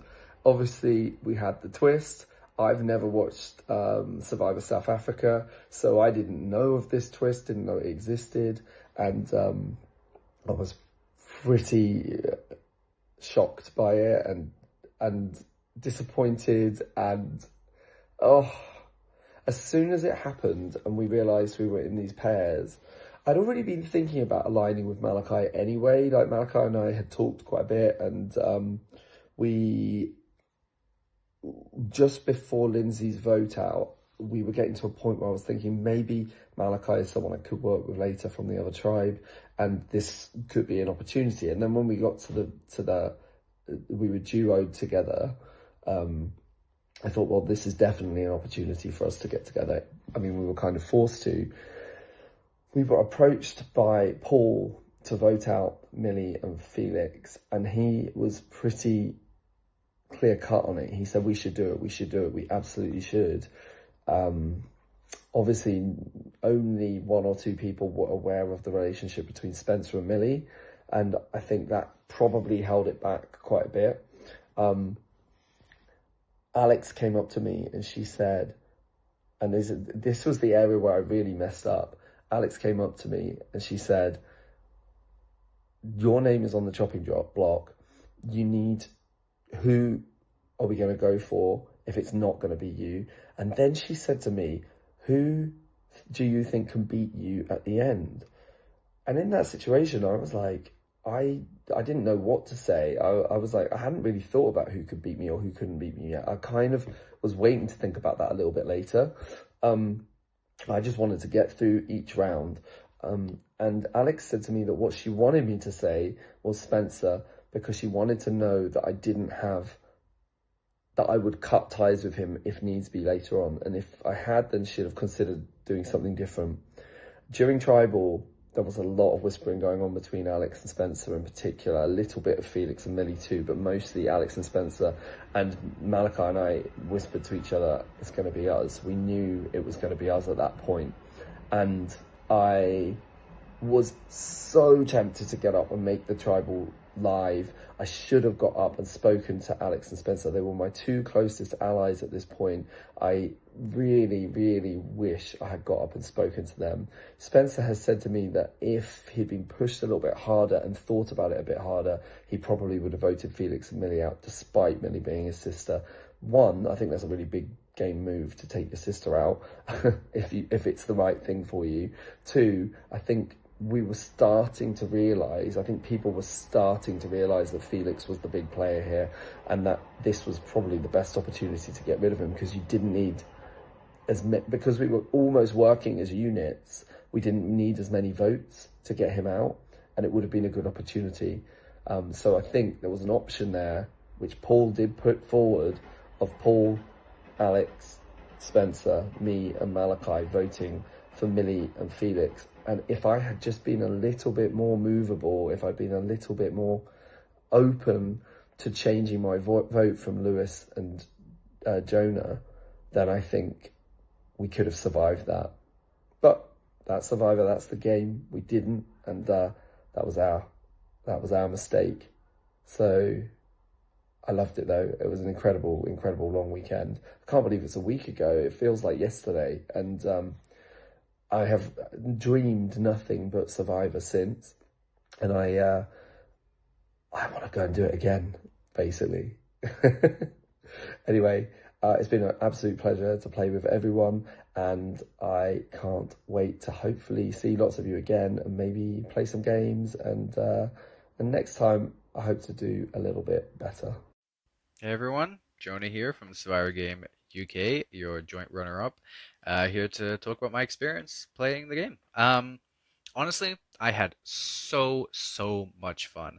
Coming from the online reality game community, my goal coming into it was basically to prove that I could do everything that I could do in the online game, in real life, be able to keep my cool at tribal councils, maybe win challenges, lie, do all of that in person, and I felt like I was able to do that. So I came out of it having ticked every single box apart from winning. I managed to play a game that I was proud of, where I didn't get a single vote cast against me. The whole season was one move off winning. If I just listened to Lewis at that final five and voted out Felix, I could be sitting here a winner. But honestly, I don't mind that I didn't lose, because again, I played a game that I was really proud of. I came out of it demonstrating that I had the skills that I thought I had to play the game in person. I came out managing to win 2 immunities. I've got my immunity necklace on the wall over there, along with the puzzle that I did. I've got a torch there as well. But I also managed to experience everything that every single part of the game, which is another one of my goals. I wanted to experience every single challenge. I wanted to experience every single tribal council that I could. I wanted to experience blindsides, live tribal councils, forming close alliances with people. I got to tick all of those boxes and experience the entire game. So I'm really happy with it. And I came out with a bunch of really good friends as well. What made that experience so enjoyable was the cast. The cast was all, they played really hard while also just being really likable and fun people who saw it as just a game and took vote outs well. Everyone was positive. There was no animosity. It was just fun all around, and alongside passionate hosting, even though stuff didn't go to plan, sticking with it and still being really passionate about the season, it was just great. It came together to just be just a really positive experience for me. And it was my first time playing an LRG, and it's made me really hungry to play them again, because I just had so much fun. In terms of highlights, I really enjoyed. There was quite a few votes that were really fun. My 2 votes on the swapped Forseti tribe were both just insane. We had both of them being live tribals, thanks to Rob for trolling us with the urns the second time. But just getting up and talking and having that excitement of plans might be changing right at tribal council. The double boot allowed for insane strategy, because you don't want to be the first vote, you don't want to be the second vote, and it led to 3 different 2-2-2 plans happening. And I thought that was just so fun that there were so many levels of gameplay at that tribal council. And even at merge, there were so many fun votes there as well. I mean, there was another doubles twist that was really scary. But that was the moment where I was allowed to be proud of myself, because it was my social connections and people wanted to keep me in the game that led to a player who was a big target staying. So I could walk out of that proud of myself that I was able to do that. The Spencer vote was just a complete, a complete stressful round. That came together at that vote. I think I was able to claim a move for myself and voting out Paul, that I think, although yes, I regret how I used the idol, I think there. was a very necessary move for my game because think I needed Alex and Felix as shields going into that end game. I thought that was very important to me, and I knew Paul was in Lewis's end game plans and not in my end game plans. I wanted to be at the end with Millie and Lewis. So I think that was a good individual move that I'm allowed to put on my resume as the swing vote there. I should have listened to Lewis at Final 5. I think we could have pulled off an insane move if we talked through it more, where we went like 2-2-1, and with the people to revote on the revote, that would have been insane. And hindsight sucks because getting rid of Felix could have won me the game there. But yeah, honestly, there's nothing bad that I could say. I mean, obviously, I would have loved to be out in the woods and have that whole experience, but that was kind of beyond our control. It was unfortunate. Hopefully, I'll get another chance to do that another point in the future. But yeah, no, it was just so much fun, and I managed to create connections with people that I really want to see afterwards. I had an alliance like got all the way to the end, which was really, really cool. I loved that. Yeah, honestly, I hope there's more of you out there who are willing to host these games, because I'm chomping at the bit to get back out there again. And if you haven't played one of these and want to play them again, or have an experience playing them, I would highly recommend it. It is so much fun. Just to like experience what it would be like on the show, but I guess since we don't have it anymore in person. But yeah, hopefully this gives you a little bit of insight on how my experience, and yeah, hope you have a good day. See you. Hello, I'm doing this I'm literally in Margate right now because I'm doing a show at the Crab Museum. That's fun. The Crab Museum is a socialist crab museum as well. The crabs are really a vehicle for socialism. I got a keyboard as well. I'm kind of vibing. I don't have a case for the keyboard, which is like a big issue.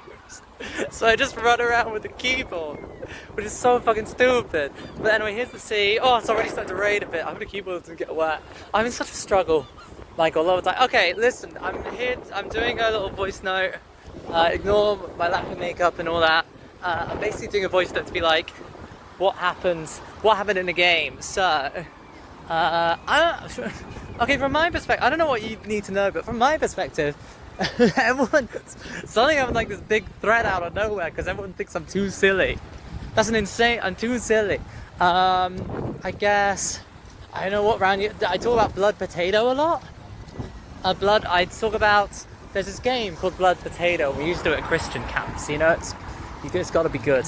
And what happened on this game is so you have to do it in the dark. You have to do Blood Potato in the dark, and basically it starts with so you're either a potato or a blood potato into the dark.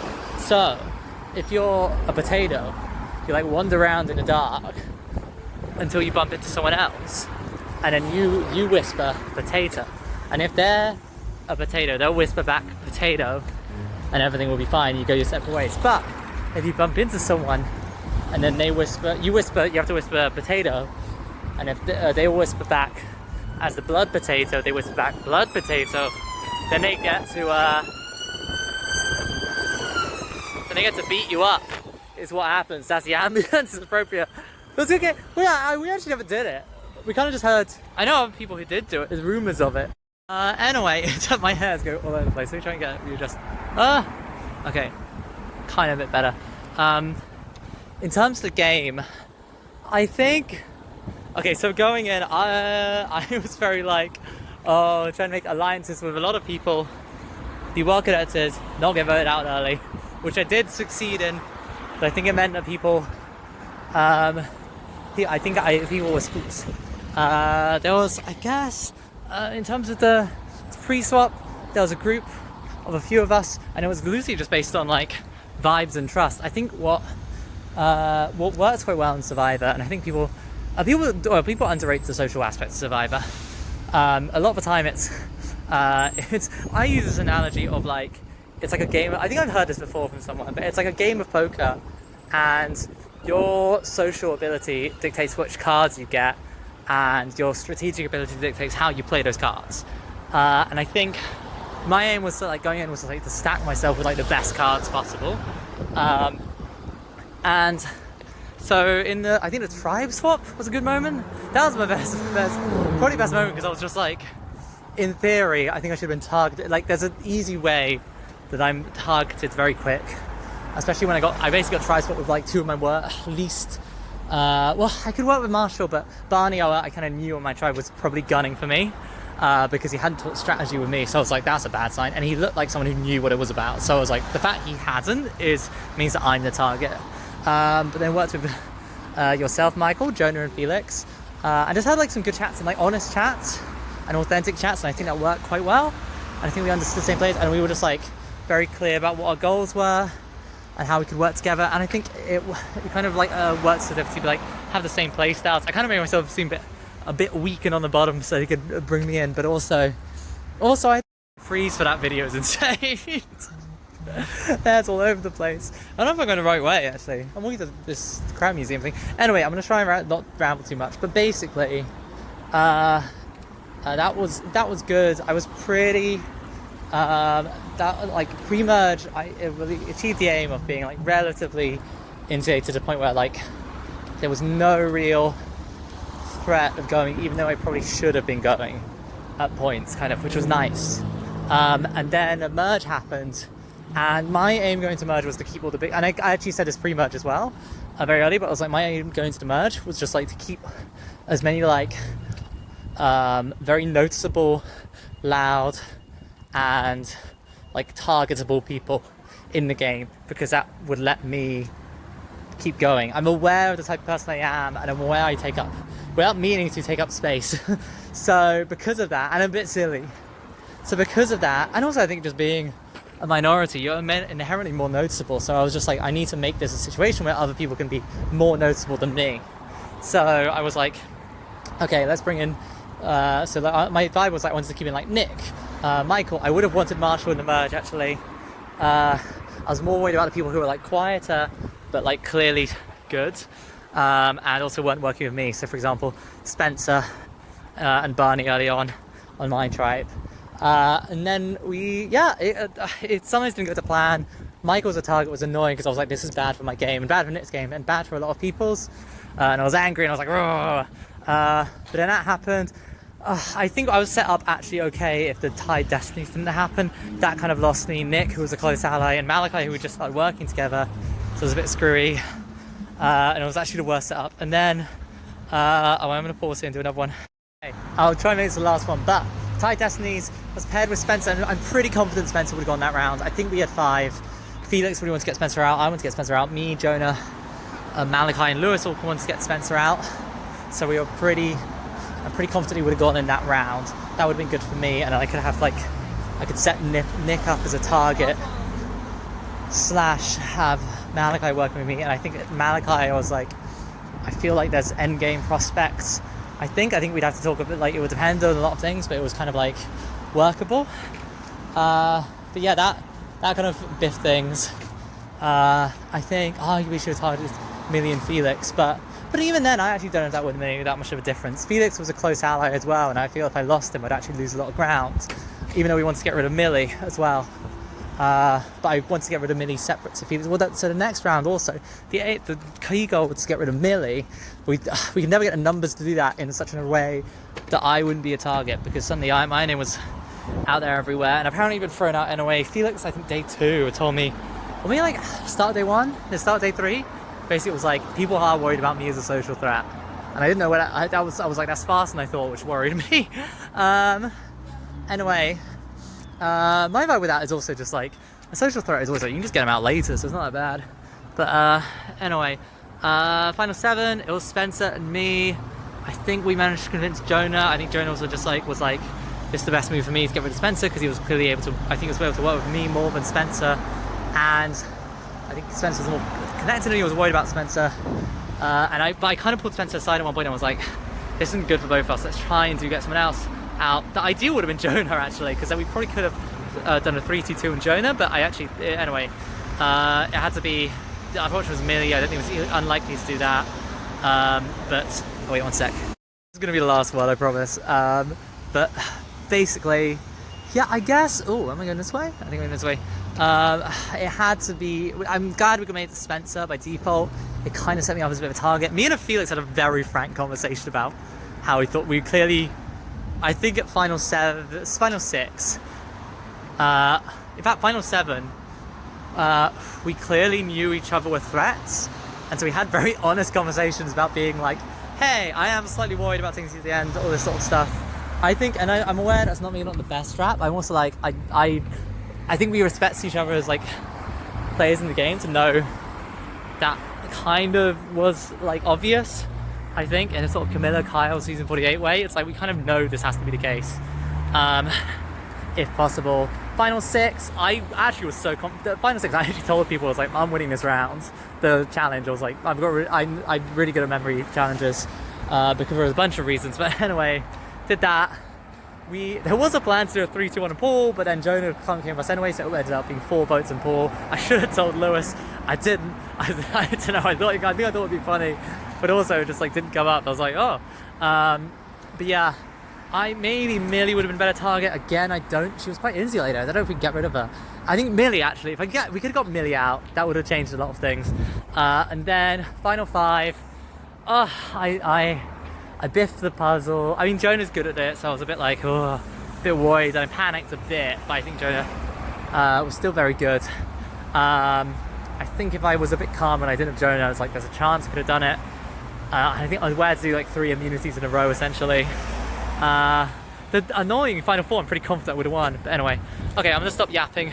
Hopefully it's giving some. Obviously, if you have any questions, just give me fucking questions and stuff. I've just been going ba ba ba. Okay, ba ba ba ba ba ba ba ba ba ba ba ba. A little bit because I have time and I also went the wrong way. But it's not even a maze. I just went the wrong way. There's one road. So I went the wrong way down the road. In terms of the final bit, I think final 4.